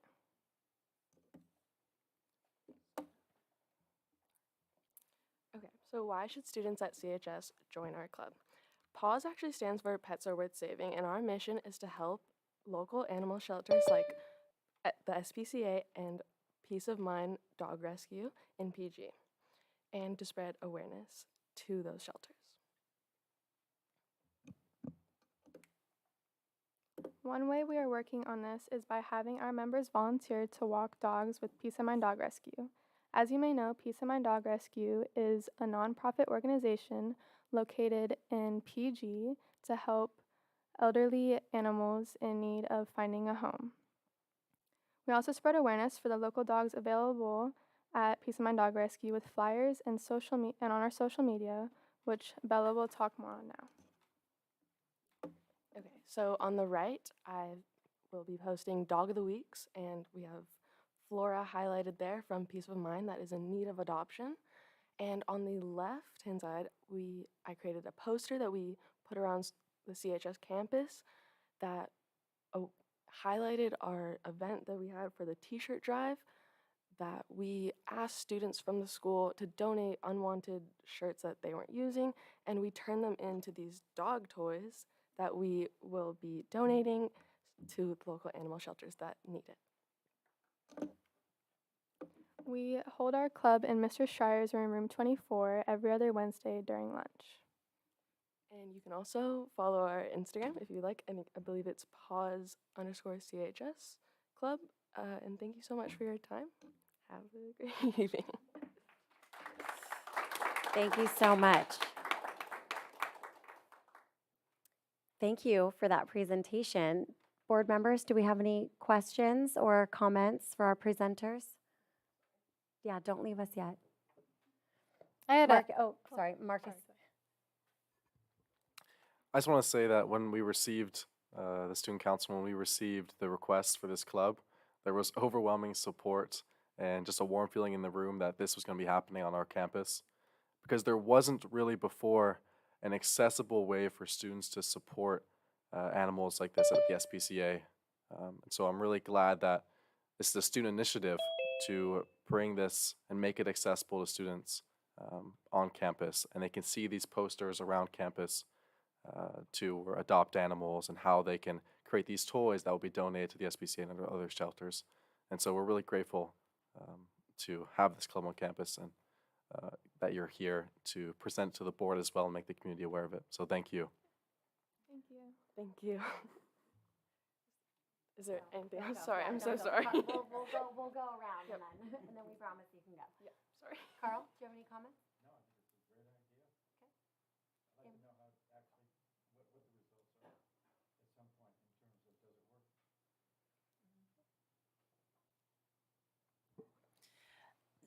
With your T-shirt toys, do you have them for like super chewer dogs? That it looks pretty soft, but I was wondering if you make like super chewer ones, because I got some super chewers. I think the one we made is pretty sturdy. Okay. I mean, definitely not sturdy, but I mean, I don't have a dog personally, but I think they're good enough. I mean, Okay. we could improve on our design. They possibly, look like great tuggy toys. Thank you. So I had two questions. Do you only do this for dogs, or do you do this for a variety of animals? I think we just started with dogs so far, but I think we definitely will open up to other animals as well. Nice. And then also just food for thought, I always run into this where I have an excess of old towels and sheets, and that might be another thing that you could have donated to you. Thank you for a great presentation. We appreciate you guys taking the time out of your night. Thank you. you. All right. Thank you. Moving on to agenda item 3B, this is our Title IX update. This is an information only agenda item. No action is required this evening. So I'll pass it off to Sharon to introduce Jackie Moran, our Carmel Unified School District Title IX coordinator. All right. So at the September board meeting, I shared with the community that the district had contracted with a Title IX consulting firm to provide interim Title IX coordinator services for our district, and that a Title IX update would be provided at a future board meeting. So tonight is that night. We have learned that there are ongoing delays in the federal updates to the regulation, and so we are providing information now based on what is in place. It is with great pleasure that I introduce Jackie Moran as the interim Title IX coordinator. She brings a wealth of experience, dedication, and commitment to ensuring a safe and inclusive educational environment for all students and staff. Mrs. Moran has 20 years of experience working in the areas of education and civil rights law with specific focus on Title IX. Throughout her career, she has served K-12 school districts, both as board counsel and special education counsel, and has worked with dozens of districts as an attorney with the U.S. Department of Education Office for Civil Rights. Jackie has extensive experience in Title IX, having served as a Title IX coordinator at the collegiate level as well. Jackie has an in-depth understanding of the legal, policy, and compliance requirements of Title IX, and through our onboarding process, through our onboarding process, it is apparent that she takes a people-centered approach to achieving those goals. She communicates openly and transparently and strives to ensure that all students, employees, and other staff members of a school community, other members of a school community or district community are supported and heard. Tonight, this evening, she will be sharing a Title IX update that highlights the regulation itself, the district's obligation under Title IX, the ongoing process improvements, and the upcoming efforts around transparency and communication related to Title IX. So with that, I will turn everything over to Jackie Moran, who is with us on virtually. Thank you. Thank you, Sharon. I apologize. I cannot see you all, but hopefully you can see me. And I believe we're going to, that you all are going to control the PowerPoint. Is that right? Does anyone know? Let me see.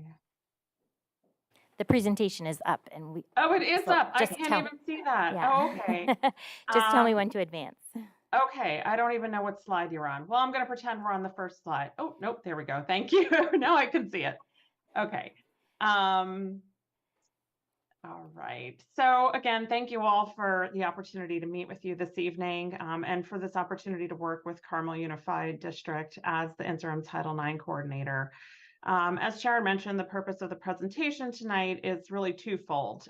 First, I want to be able to give you all a brief overview of Title IX, where things are at with the law and the regulations right now, and also what the district is required to do to comply with the law under the current regulatory framework. And then second, I want to talk about some of the ways in which we are looking to update and improve the district's Title IX program so that we're not just looking at that compliance piece, but that we're really focusing more on creating a safe and inclusive environment for the district. I am going to ask, because I can't see anybody right now, I'm going to ask if we can just hold any questions that people may have until the end of the presentation, at which point I'm going to try to pull up both the YouTube and Zoom at the same time so I can see if anyone, so it's more like I'm actually talking with you instead of talking at you. Next slide, please. Thank you. So as many of you likely already know, Title IX is a federal law that prohibits discrimination based on sex in any educational program or activity that receives federal financial assistance. So this includes both, excuse me, this includes both school districts and institutions of higher education. It also covers public libraries. In addition to sex discrimination, Title IX also prohibits sexual harassment, sexual assault, dating violence, domestic violence, and stalking. The law is enforced by the U.S. Department of Education, Office for Civil Rights. So that means if somebody believes that a school district is not complying with Title IX, they have the right to file a complaint with the Office for Civil Rights. The Office for Civil Rights also is the one that is charged with issuing the regulations that interpret Title IX. So Sharon referenced this a little bit. We're in a bit of a holding pattern right now in terms of waiting for new regulations to be issued. We were told by the current administration that they were looking to publish new regulations. I believe that announcement came out sometime last year. We were expecting to have new regulations in April of 2023. Then we were told we would have them in October of 2023, and there's really been no movement in the federal government on pushing those new regulations through. So right now we're really looking at how can the district maximize the process that's been set forth in the regulations that were issued in 2020. And those are the ones that we're going to be working with until a new regulatory framework is finalized. Next slide, please. Thank you. So when we talk about Title IX, it really prohibits three main categories of misconduct. The first two are different types of sexual harassment. And then I'll start with the last bullet point here, sexual assault, dating violence, domestic violence, and stalking. Those are separate categories that are also prohibited by Title IX. But when we talk about sexual harassment, there's really two types of sexual harassment that are prohibited by Title IX. So the first is quid pro quo sexual harassment, which I believe it's in Latin means this for that. So generally speaking, quid pro quo sexual harassment can occur when someone who's in a position of authority demands some type of sexual favors from somebody in exchange for a benefit. So that can happen in both the employment context, or it could happen in the context of somebody who is a student with someone in a position of authority over them. The other type of sexual harassment that's prohibited is hostile environment sexual harassment. So the definition of hostile environment sexual harassment for Title IX, and this is different for Title IX versus Title VII, or what might be said under the California State Code. But under Title IX, hostile environment sexual harassment is unwelcome conduct of a sexual nature that is severe, pervasive, and objectively offensive, and effectively denies someone access to an education program or activity.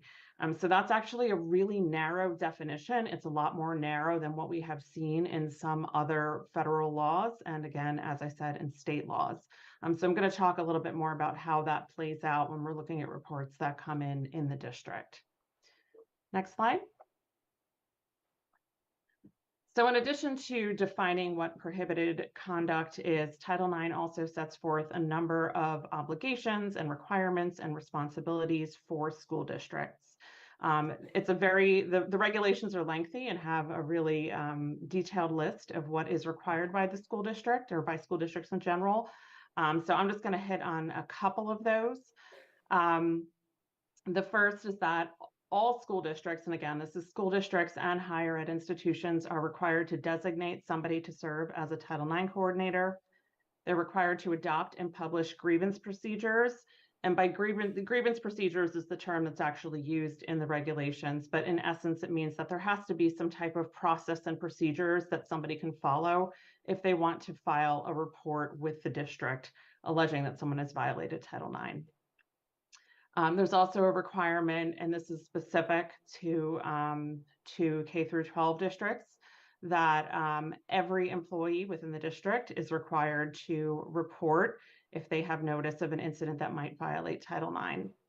And then lastly, one of the requirements is that schools are required to promptly respond to all reports of potential Title IX violations by offering and providing supportive measures and the option to file a formal complaint. So I'm going to talk a little bit, and I think in a couple of slides, about what that means, the difference between a report and a formal complaint. Next slide. Thank you.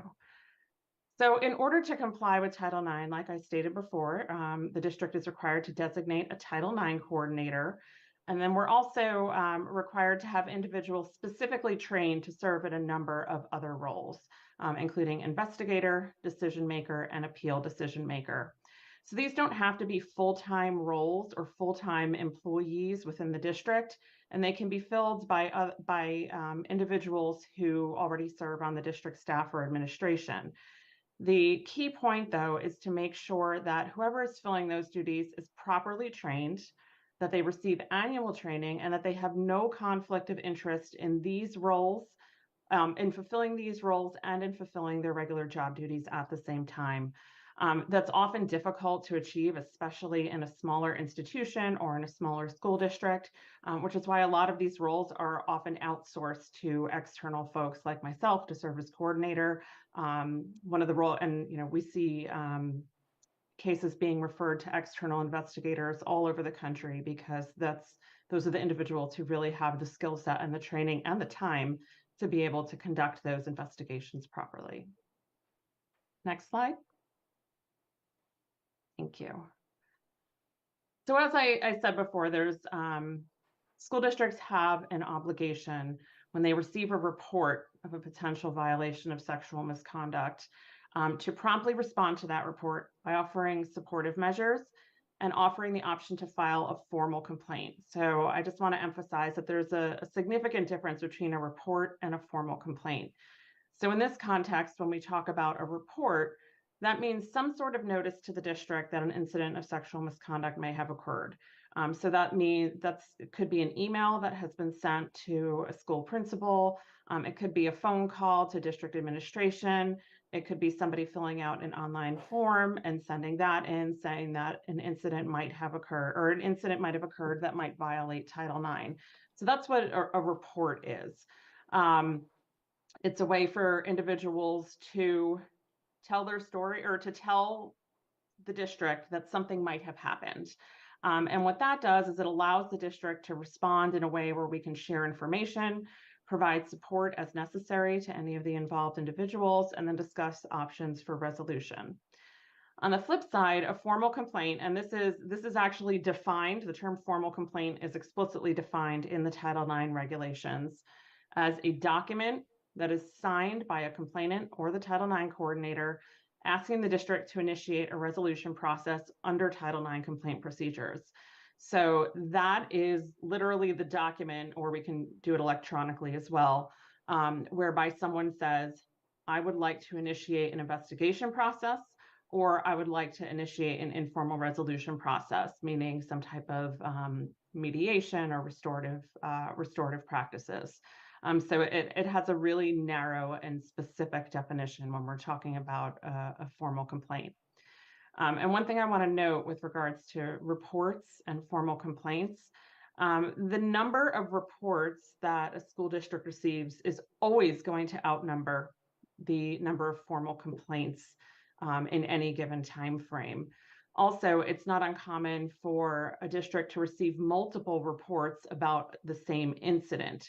So it's very possible and likely, in fact, that a parent, a teacher, and a member of a principal or an assistant principal might all submit reports to the Title IX coordinator about the same incident. So there it looks like we have 3 or 4 separate reports, but really it's one about the same incident.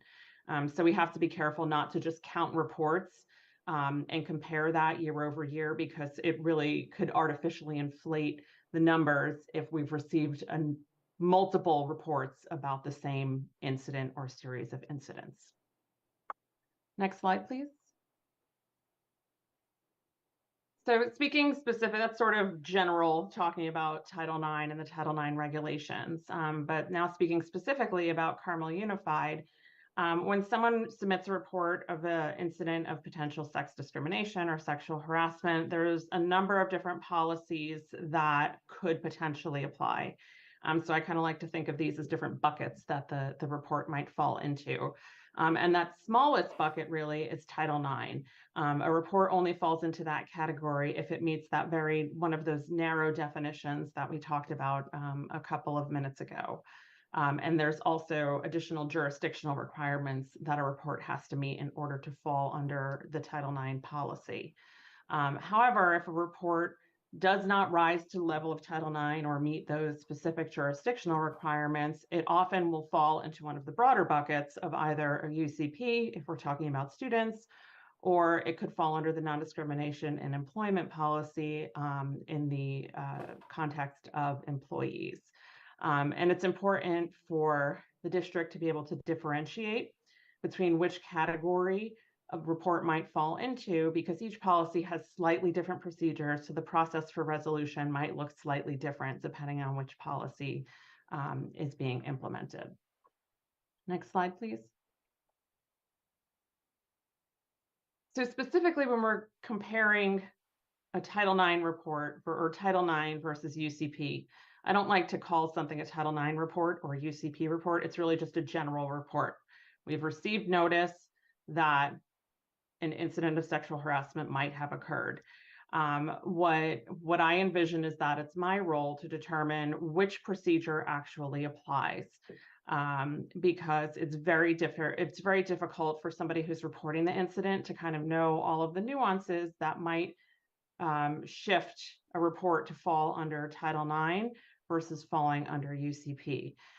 So again, in order to fall under Title IX, a report would have to meet one of the 2 definitions of sexual harassment, so either quid pro quo or hostile environment, or it would have to constitute sexual assault, dating violence, domestic violence, or stalking under federal or state law. Only those particular reports would fall under the Title IX procedures. However, if there's an incident of misconduct that has occurred that doesn't fall within those categories, we're going to automatically shift that over to UCP and be able to address it under that process instead.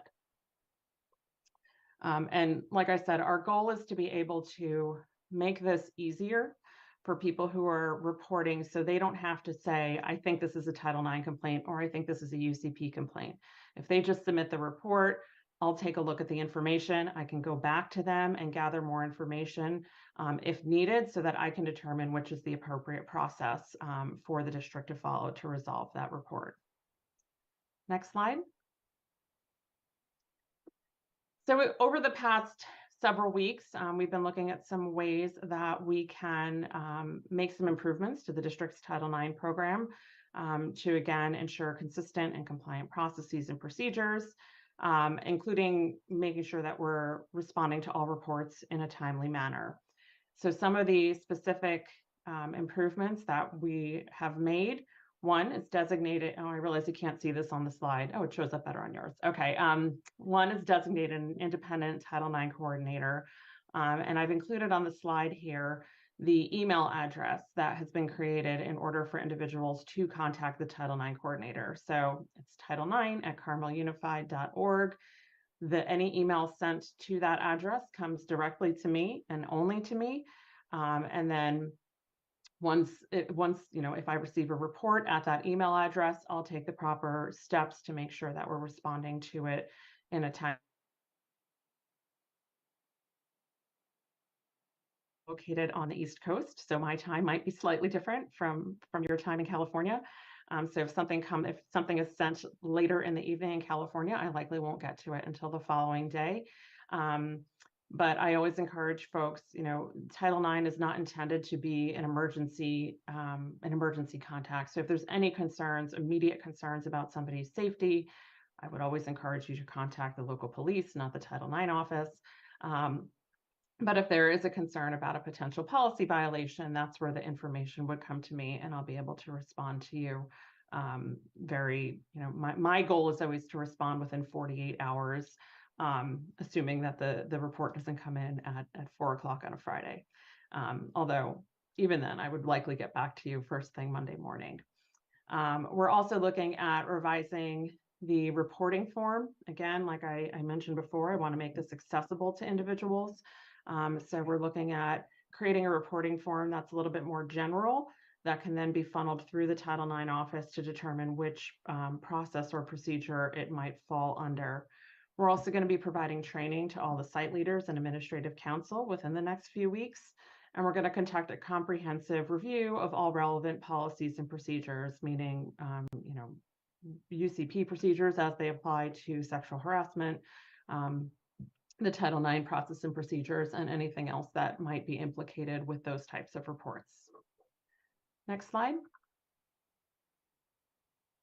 So lastly, we've also looked at some ways that we can improve transparency and communication around Title IX. So some of the items that we've come up with, and these will likely be beginning in 2024, we're going to be providing quarterly updates to the board on the number of reports and formal complaints that, that are received by the Title IX office. As I mentioned before, with the reports, I'm going to make sure that we are accurately reflecting what is actually coming in. So if we've gotten 5 reports related to one incident, I'll make sure that that kind of information is captured in the updates that we are providing. We're also going to update the website content and create a dedicated Title IX page. So basically, it would be a one-stop shop where somebody can, when they search for Title IX, they can find all the information that they need about the district and about the individual schools on one page. And they'll also be able to access the district policies, the procedures, and the form, if they want to submit a report, would all be accessible just on one page. We're going to be looking at ways to create and distribute new informational materials to the district. And lastly, we're going to make sure that we provide education specifically tailored to the student audience. And I believe that is everything that we have this evening. And if anyone has questions, this is where it gets tricky, like I said, because Jackie will go ahead and facilitate that here. Our board Thank you. president is very Okay. good at doing that. So Great, thank you. Thank you so much, Jackie, for the presentation. We appreciate it. As Sharon mentioned, we'll just go around the various board members to ask any questions or see if they have any comments. So we'll start with you, Carl. Yes, boy, it's a big improvement as far as I'm concerned. The consistency across the district is important. And I think this is very clearly defined, easy to follow, and certainly a step in the right direction. The one question I have in terms of, I would say any superintendent's role, what would the optimum be for that? In the last administration, we had a superintendent that was the end of the line, and there was no oversight essentially past that. So what would that answer be? I think ideally, the superintendent would not be serving in any of those roles that we identified. They wouldn't be serving as the coordinator, as the investigator. Potentially, they could serve as a decision maker or as an appeal decision maker. But I think the complication comes into what we referenced earlier, that we want to make sure that their regular job duties aren't don't create a conflict of interest or a perceived conflict of interest with their duties that they might be trying to fulfill under Title IX. So that's always my strongest concern with having them serve in a different role. And also, if an individual is unhappy with a decision that the superintendent made or something that they believe the superintendent made, we want to make it comfortable for them to be able to file a report. So that's why I always recommend that the coordinator be somebody separate and independent from the superintendent. That certainly makes a lot of sense to me, because when you have one person filling all of the roles, you've got a problem. Thanks, Carl. Jason, do you have any questions regarding the presentation? Yeah, just quick question, comment. The Title IX at CarmelUnified.org is kind of the point person, first line of communication, and then members of the community don't necessarily know exactly who the other 4 positions are, I'm guessing, because they wouldn't be reaching out to them directly. It would all be coordinated through the Title IX coordinator. Is that kind of the gist of the situation? That's correct. So the Title IX coordinator would be their first point of contact, and the one who would assist them in trying to identify what appropriate resolution would be. So they wouldn't actually come in contact with those other individuals unless they file a formal complaint and choose to go through an investigation. Okay, yeah, the separation of powers really makes sense to me. Okay, okay, thanks for the clarification. Sure. Great, thanks. Anne Marie?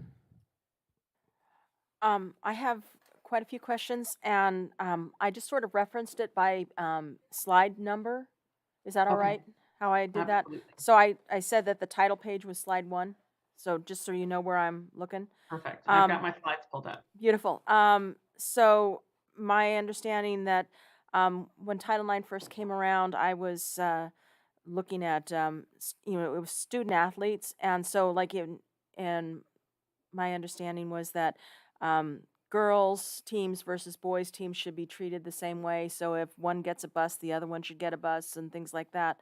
I mean, that was an old version of it.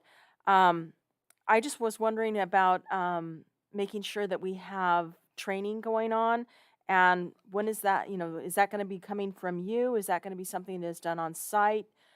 Since you are back east, how is that going to be facilitated to make sure that we get some training on when we come up with a manual? I love your point about the origins of Title IX, that it really is, if we kind of whittle it down, it really is a gender equity law. That's why and how it was created, and it has evolved into something much more robust at this point. In terms of training, I think that's something that we absolutely are starting to kind of put together a training calendar. Like I said, we're going to be doing training for all of the sites. I believe we have a date set for December to do that. And I'm going to be working with Sharon to make sure that we're putting together a calendar of training for all other individuals. And in terms of what that looks like, I think there's some flexibility, and we can talk about what would work best depending on what audience we're talking about. So if it's education and training for the board versus for at the site level, we have flexibility in how that can be done. Thank you. And on page 4, or slide 4, where it starts district obligations under Title IX, you mentioned that it's required mandatory reporting by all district employees. So it's akin to, our being mandated reporters anyway. So it's something that, our district employees should be familiar with. But in terms of reporting, we're talking about, you're saying a turnaround of the next day, you'll have something out. But in terms of like decision making and things like that, and having it go down through the various steps, are we looking at, the process should take, several weeks, a couple of days, months? What are we looking at? I think it's difficult to provide one answer to that question. So again, my personal practice is that when a report comes in, I'm always going to provide an acknowledgement and a response within 48 hours of receiving Okay. that report. In terms of what the next steps are, there's really so many factors that go into it. Some of these that come in, I expect to be just general questions like, this happened. Do you think it's something that can be reported? Or, there are going to be certain things that I'm going to refer back to the site level because it doesn't actually constitute or wouldn't actually constitute a policy violation. So that's something that should be handled at the site level. If I'm going to be working with somebody just on implementing supportive measures, that's usually a slightly faster turnaround than if we're going to have multiple meetings to talk about whether or not they want to file a formal complaint. The time frame for resolution of a formal complaint, I apologize, it's actually slipping my mind right now what the time frame is that's in the policy. I'd have to go back and take a look at that, but that typically applies to the entire process. So if somebody files a report and then a formal complaint, and then there's an investigation, and then there's a decision made, that is the longest process. And I can't recall off the top of my head what that time frame is that's in the policy. But it's something that we would always strive to meet. There's often reasons why a case might go longer than that. A lot of it has to do with when a case comes in. If something comes in right before summer break, it's going to take longer to resolve. But those are conversations that I would always be having with the parties as we're going through a case. Okay. Taking a look at slide number 5, where it says Title 9 roles, and it has all the colored highlights. Are there typically positions within the school that take on these specific roles, historically? Because within this district, we have usually had one Title IX coordinator. I mean, I think Paul Bean was it before, and he did technology, he did, everything, and in addition to Title IX. So this is sort of an interesting diversion for us. So this is a deviation from our historic past. So this is good. But is there somebody that typically takes on those roles? It is really all over the place. Okay. And I think that's there again, there's so many factors that go into it one of the biggest is the size of the district. And I think the second is the skill sets and the training that go into each of these. There's a lot of different models that can be followed for kind of how to set this up. Which again, and this is why I defined the roles, but we're not at the point yet where we can say, well, this is how it's going to play out at Carmel Unified. Like we really need to kind of figure out what's going to work best for your district and your community.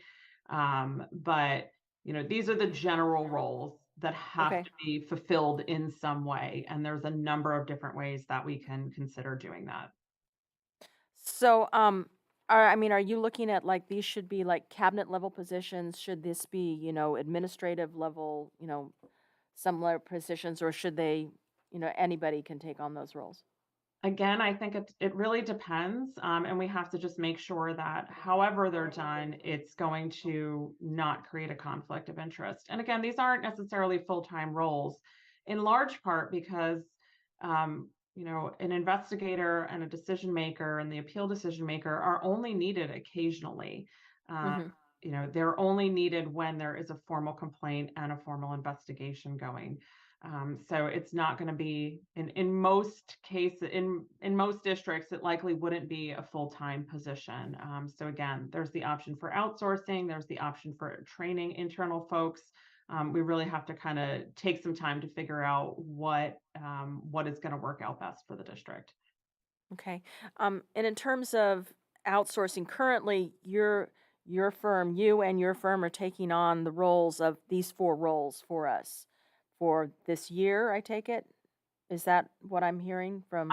I actually don't know. I can't speak to the specific scope of the Okay. contract. I know my role is serving as the interim Title IX coordinator, but I don't know what other areas are covered by that contract. Okay, so at some point in time, we're looking at phasing away from you and back to us to be able to take on these roles and stand on our own? Is that? or- That is a decision for the That's a district and the decision board we to are going make. to have to make. Okay. Um, I, I mean, is it unusual if you hear, a statement that, for months, Title IX report? Is there, I mean, does that sort of, you know, send red flags to you, or is that something that is like completely normal that you just go for, months without hearing anything, and then you, all of a sudden, you get like a smattering of people? I would caution against looking at a Title IX report versus a complaint. I'm not sure which one we're talking about. There definitely are, if we look at trends in terms of reporting, it ebbs and flows. There really are times when it's very, I hate to say it, but like when it's kind of quiet, and there aren't many reports, but then there's times when there's huge spikes. And there's a lot of factors that go into what causes that. But it's not unusual to see ebbs and flows in reports coming in. Okay. And you did say that there's always more reports than there are formal complaints. Yes. Is it typical for a complainant to stay in their role and, an aggressor to be moved to another role, or does it, or does it, work any way that works out however you solve the situation? Once you come to a resolution of some kind, if you have, 2 people who are working at the same site, does one person who, was the receiver of, the unwanted behaviors, do they get to stay where they are usually, and the person who is the offender, do they have to move on elsewhere around the district? It really depends on the specifics of the case, and what, and sort of where things are. So under the Title IX regulations, we're not permitted to discipline somebody unless and until the investigation decision-making process has completely played out. There are options for interim removal or to be able to administratively remove someone if we're looking at employees. But all of that needs to really be looked at on a case-by-case basis, and also look at the specific behavior at issue. So there's a number of factors that might go into play to figure out what the best way is to resolve whatever the incident was that occurred. Okay. And I wanted to thank you for having, getting the email up already and taking care of that, and making sure that, our, site administrators and, the administrative council are, trained. And it's very important that, for me at least, to see that happening. And that makes me feel much more comfortable. Thank you very much. You're welcome. Seabury, do you have any questions? Hi, thank you for that presentation. Yeah, I agree with my fellow board members that it's great to see us moving forward in a really positive direction, and streamlining the process and making it more consistent across all sites, I think, is super important. I did have a couple questions. I was just trying to put myself in the position of being a young person that is questioning whether there is, potentially a complaint, or, it's just a report. And it seems like we really need to ensure that that student, say if we're talking about students, feels comfortable enough to go to whomever they trust and start the process. So I was thinking it would actually be really valuable to get feedback from the student body in terms of how to best create a safe space, and to also, like, I know with my kids, email is really not the way to go. these days, I mean, they don't check email and they, Yep. you know, a lot of young people don't really use email that much. So I just think it would be good to get student body perspective about like how can we create a safe space and how can we make it as easy as possible to start the process, and whether that's just a report or it actually gets up to the level of a complaint. I really just want to make sure that students feel very supportive and make it very easy for them. And I like that we have email, but I don't think that's necessarily the best way to ensure that we get communication from students that are kind of trying to go down this path. I thank you for that. I think it's a fantastic suggestion. What I am hoping we'll be able to do, and this is part of why we're starting with the administrative council, is that students are going to be most comfortable, hopefully, with the individuals at their school, the ones that they know. So if students are comfortable reporting at the school level, then the school will be the one to file the report with the Title IX office. So I don't necessarily expect the students to be the ones to, to go on, to send me an email. And, this is where I fully agree with you. Student feedback is going to be so crucial, because the things that come to mind for me are like, if we have some sort of informational brochure and there's a QR code on it, students might use a QR code. But then again, Right. maybe that's what they did last year and they do something else this year. So trying to keep up with the best means of communication for students is really challenging. So we Yeah. absolutely are going to take that as, try to get some of the student perspective on what they are going to be most comfortable with. And maybe it is, they don't want to talk to me. They want to be able to talk to someone at the school, in which case we'll Quick try to comment. put that kind of mechanism in place. Right. Quick comment on that one. There was an article in the Sandpiper last year, Emma Brown, the editor, talking about the fact that because there was no familiarity with who was dealing with Title IX, that was a distraction for students. High school students in particular have to know the adults that they're around, and there has to be a certain comfort level, and there has to be a level of experience in working with them, and that didn't happen. And so if you're dealing with somebody that you are not familiar with, and you're in a high school setting, it's a little bit like dealing with the sheriff's department when you don't know who they are either. So I don't know how that all fits or how it might work, but I know that it was a concern that the approach was a key to student involvement. Yeah, and that's why I think it is so important to have that feedback from the students. And then that kind of leads into one of my other questions is, at what point would they have to identify themselves? Because I would imagine that would be a really scary situation as well, to put your name, associate your name with a complaint. So I think it depends on what they're looking for from what is their purpose in reporting. So if their purpose in reporting is just so that the district has a record that something might have happened, that's okay. You don't need to disclose your name. However, there needs to be an understanding that without the name of the reporter or the name of the potential complainant, we can't really take any action. I can't initiate an investigation based on an anonymous complaint.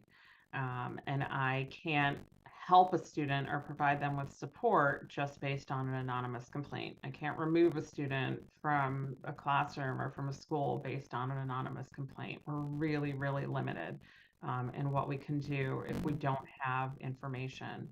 And again, I want to, we're going to, I imagine we're going to go through multiple iterations of some of these process charts or some of the informational materials to figure out how best to get that message across to people. I don't want, I'm never going to require someone to disclose their name, but they just need to understand that there's limitations on the district end if we don't have their information. Yeah, that makes sense. And then just my last question, just for clarification, what happens if there's sexual harassment or bullying off campus, and how does that relate to on-campus reporting? That is a great question, and that is one of the key distinctions between where something might fall under Title IX versus UCP. So in order for it to actually fall under Title IX jurisdiction, it would have to have occurred within a district program, educational program, or activity. So that doesn't necessarily mean on campus. You know, if students are traveling to another location and something happens on the bus or something happens at that other location, that could still fall under Title IX. But if it's something that happens at a party, at somebody's house, that is not, we're not going to be able to look at that as a potential Title IX violation. So we'll have to see what other potential district policies or, conduct codes it might violate. But just for clarification, you're saying that if there is off-campus activities, say it was by the same perpetrator or alleged perpetrator, if that happened continually, that could be brought up to a UDC and reported on, but not necessarily move to the next step of an official complaint. I hate saying it depends so many times. Yeah. I'm sorry. But again, it really does depend on the context in which it occurred. And we'd have to see, like, is there a tie to an educational program or activity? If Mhm. there's not, then it wouldn't fall under Title IX, but that doesn't mean that it can't be addressed through some other potential, Okay. other process. And this is why, I even sometimes have a hard time parsing out what the different factors are to determine which bucket it falls under or which policy it falls under. So that's why I really want to encourage people, if they're not sure, don't ever feel like they need to, that reporters need to be the one to figure out what category it falls into. If there's sexual harassment happening or a sexual assault occurs, they can report that and then I'll figure out what to do with it. And sometimes it might be, this doesn't rise to the level of a policy violation. We can't take any official action, but we're going to try to provide you with support and resources. So, there's a number of different ways that it might go, which is really why I really want to encourage people to submit the information, and then we can figure out together where it might go. Yeah, and I think that's the key right there. I mean, that's the message that seems to really need to be Can I make a quick addressed comment? to students is that it's you should never hesitate to determine whether it's worth reporting or not. I Right. mean, it's I safe. never want It's safe someone to say that. yeah, I never want someone to say it wasn't bad enough to report.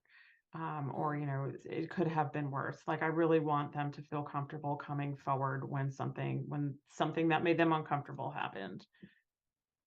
Great, thank you. Quick comment before we go on that one.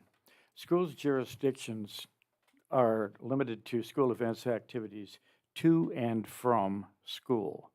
The problem we've had in Carmel is the incidents have happened not on a school campus, most of them, but as a result of what happened in the community, they arrive back on the campus in terms of altercations.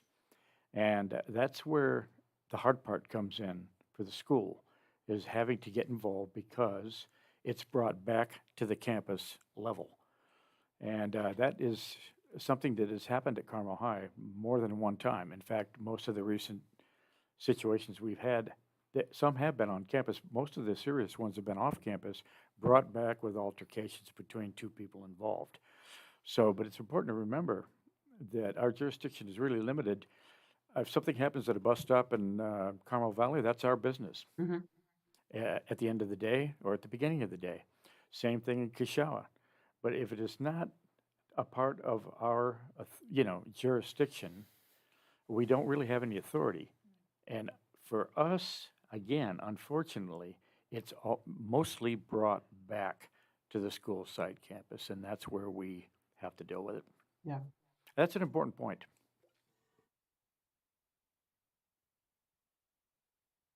Great, thanks. Sharon, do you have any last comments about the presentation?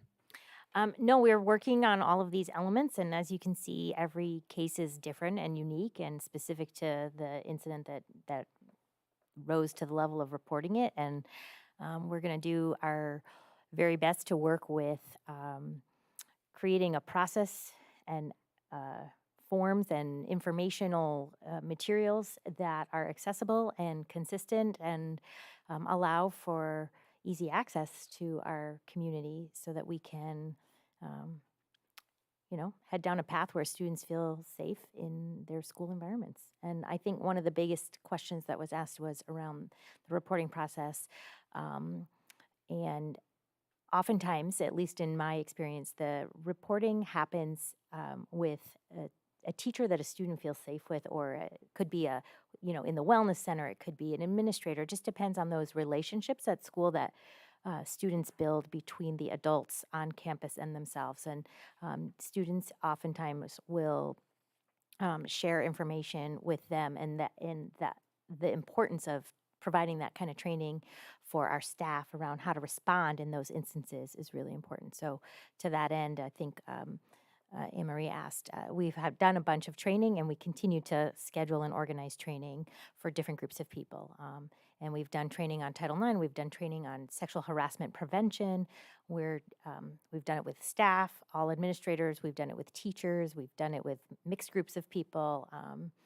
In addition to the annual required Keenan training. So we continue to look for ways in which we can bolster people's experiences with the law and what they need to do and how to respond and how to do that. So that's an ongoing effort, and we will definitely continue to provide updates as those events happen. Sorry about that, Marcus. Go ahead.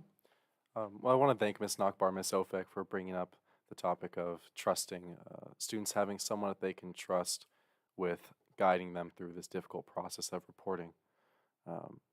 And fortunately, students often do have a teacher or a staff member that they do trust to help them in this process. And if they don't have that, they do have the Wellness Center as well, and the Our Voices Club, which is student-run, and also has representatives from the Monterey Rape Crisis Center who provide free advocacy for students. I had one comment for Ms. Murad, if that would be all right. I stepped out of the room briefly when you went over this slide, so forgive me if I'm repeating something. But on slide 10, you mentioned that beginning in 2024, you wanted to provide education tailored to student audience. And I just wanted to emphasize the multiple groups that are at your disposal to reach out to. The Principal Student Advisory Group will be composed by that time. The Our Voices Club, which I said is partnered with the Monterey Rape Crisis Center, they will also be glad to discuss these topics with you, as I know that they are often having conversations about sexual assault, consent, and Title IX procedure. And then also Student Council is always there as well to help guide you to these groups and provide insight as well if necessary. But these are some of the student-run groups on campus that can provide you with some advice on how to make this content applicable and meaningful to students. Great, thank you so much. I just wrote them all down.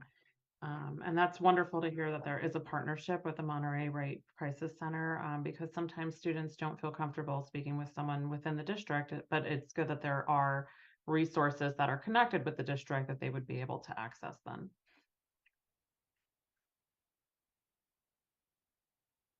Great. Thank you so much. Right, thank you all again. I can't see you, but I'll wave. Okay. Thanks. Thanks. Thank you. Moving on to agenda item 3C. This is our tentative agreement between Classified School Employees Association, CSCA, and its Chapter 190 and the Carmel Unified School District, and the associated AB 1200 public disclosure document. So, hi, Craig. You're welcome.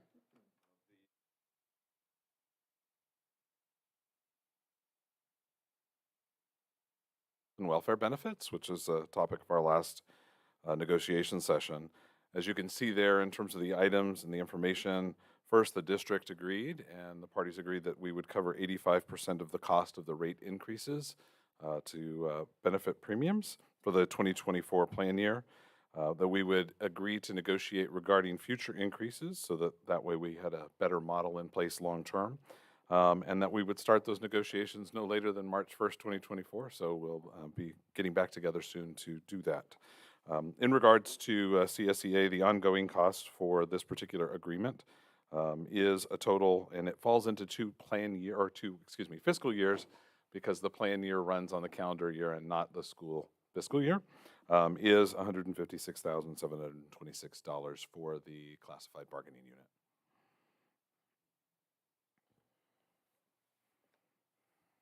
That's Okay. it. All right. I know we saw all this information in the board packet that was posted on the public agenda.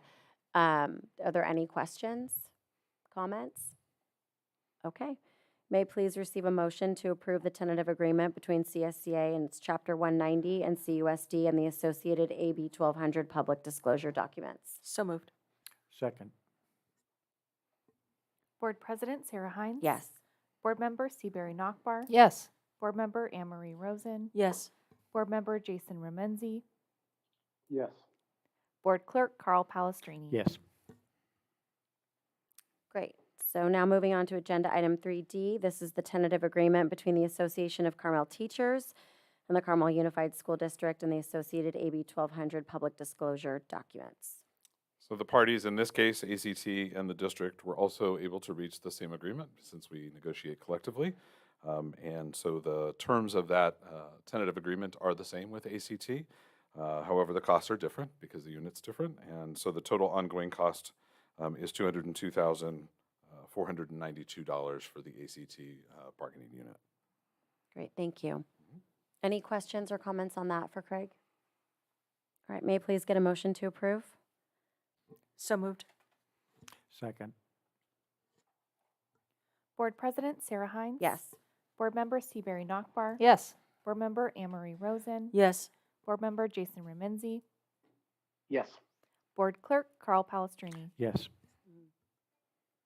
All right, agenda item 3E. This is health and welfare benefits contribution increase for non-represented employees for 2024. So as you know, the district has a long history of doing similar things for all of its employees, trying to value everybody similarly. And this is to ensure that those same changes as it relates to health and welfare benefits apply to all of our individuals who are not in CSEA or not in the ACT bargaining units. The total cost for the group of employees that falls outside those two groups is $73,130 over that same time period. Great, thank you. Craig, I'm just curious, how many people are we talking about?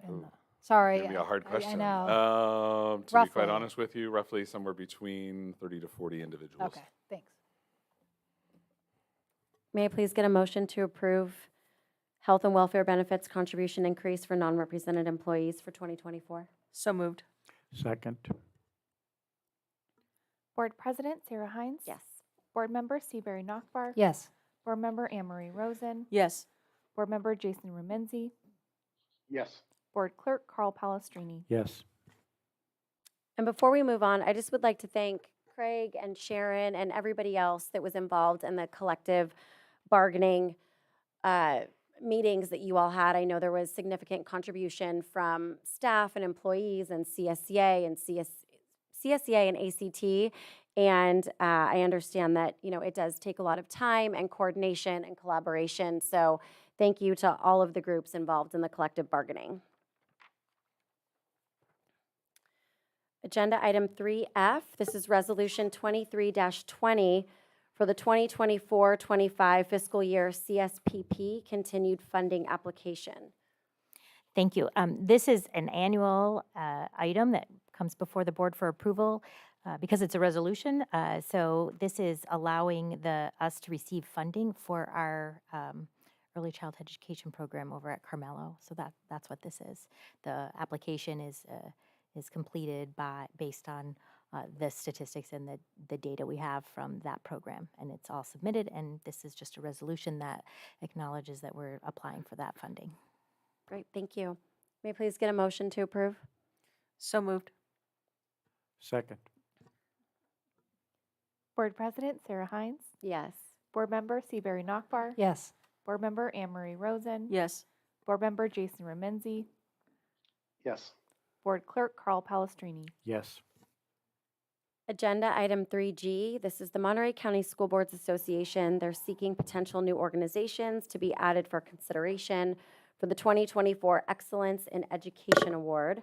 I know we do this every year, and so I'll let Sharon kick it off and review the nominees and have us recommend any new nominees we might have for this year. All right, so there are 6 pages of nominees. I did not print it out, so hopefully everyone was able to read it, and that you all have copies in your informational packets at your seats. So this is the time of year. It's an annual ask from the Monterey County School Boards Association to review the nominees and to consider submitting any nominations for any new organizations that should be considered for winning this award that gets granted in the spring, but I believe they take action in January. So the time frame is we have a little bit of time, but before our next board meeting, I believe I have to send all that information in. So if there are nominations for us to put forward after your review of this, we can work on that. Great, so we'll take the time to review, and if the board members, would you like them to submit any additional names of nominations you want to do before the board meeting or during the board meeting? During the board meeting? Yeah. During the next board meeting, okay. So No, we'll no, no, bring- I think we need to have, if you don't have something tonight, then just email me or call me, because we have to do this before the next board meeting Before, to okay. submit the information. Okay, So this is like nonprofit status type. Then I would like to put forward the Friends of Kashawa Center for their recent activities, not only with, involving Kashawa area, but also pulling in Big Sur and, trying to grab the rest of our student population. Since we have such a large school district, they're really busting their rear ends to make sure that the kids are, needs are met, especially during the swimming program. So. Okay? I think last year I had Yeah. suggested the Wahini project. You Mhm. did, I was looking for Yeah. that too. I think we talked about that. We I didn't did. see it. I didn't see it on the list. Yeah, I would, Yeah. that's the one I was thinking of too. Yeah. Yeah, Thank you. Wahini, yeah. Okay, Okay, we will submit those. okay. Are there any other submissions for nonprofits? Carl, are there any more submissions for the nonprofits?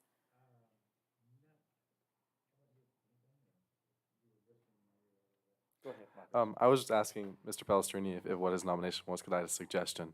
And we actually mentioned this nonprofit earlier, but the Monterey County Rape Crisis Center, because of their close connection with Carmel High School and with other schools in our district they're trying to work with as well, but it's more relevant for the high school.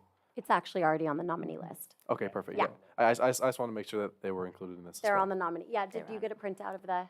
Yes, I did. Okay, perfect. Yeah, it's here. Yes. Great. Okay, All right, thank you. all right, thank you.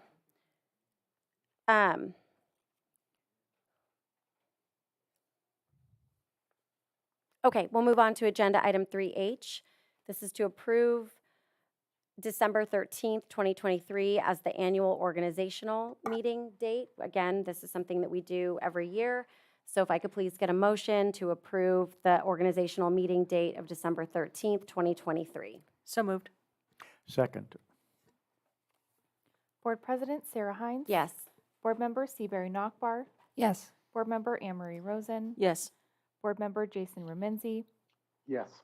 Board Clerk Carl Palestrini. Yes. All right, so this is just the first reading. Agenda item 3I is the first reading of the schedule of Board of Education meetings.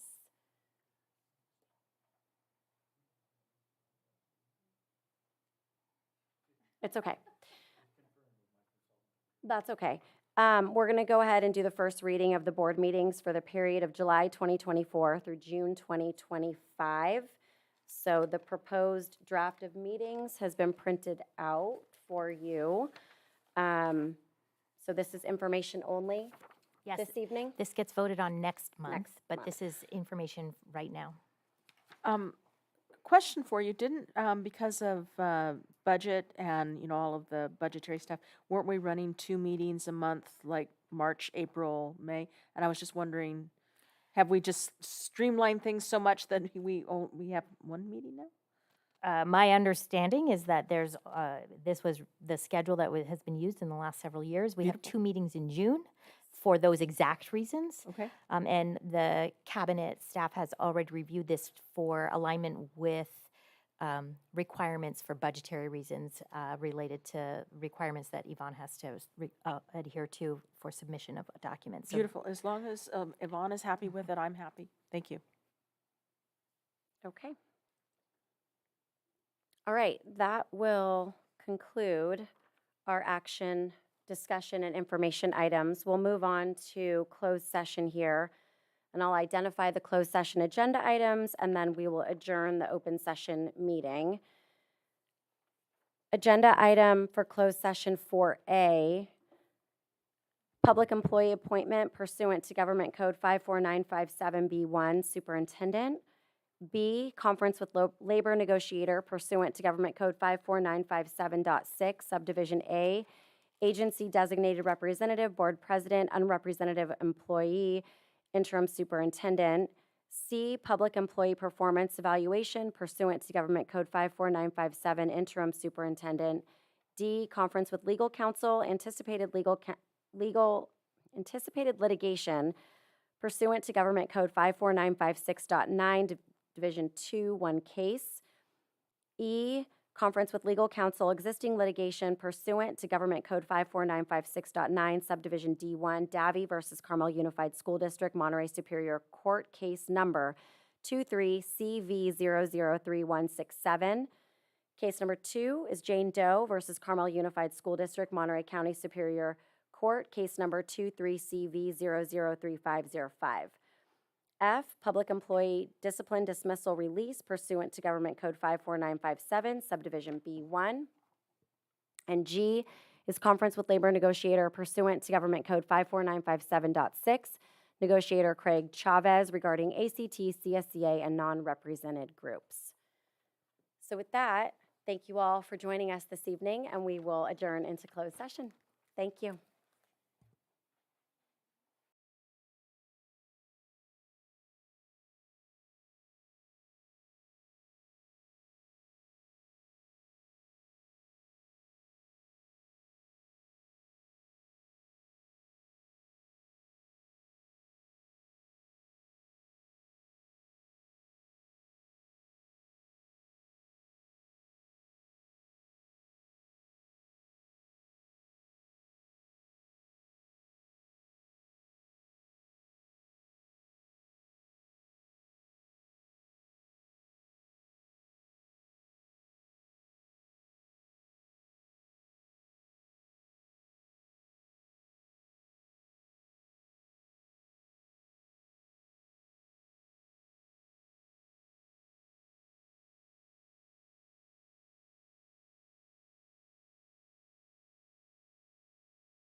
Coming out of closed session this evening, Agenda Item A, the Board of Education did not take action to appoint a superintendent in closed session.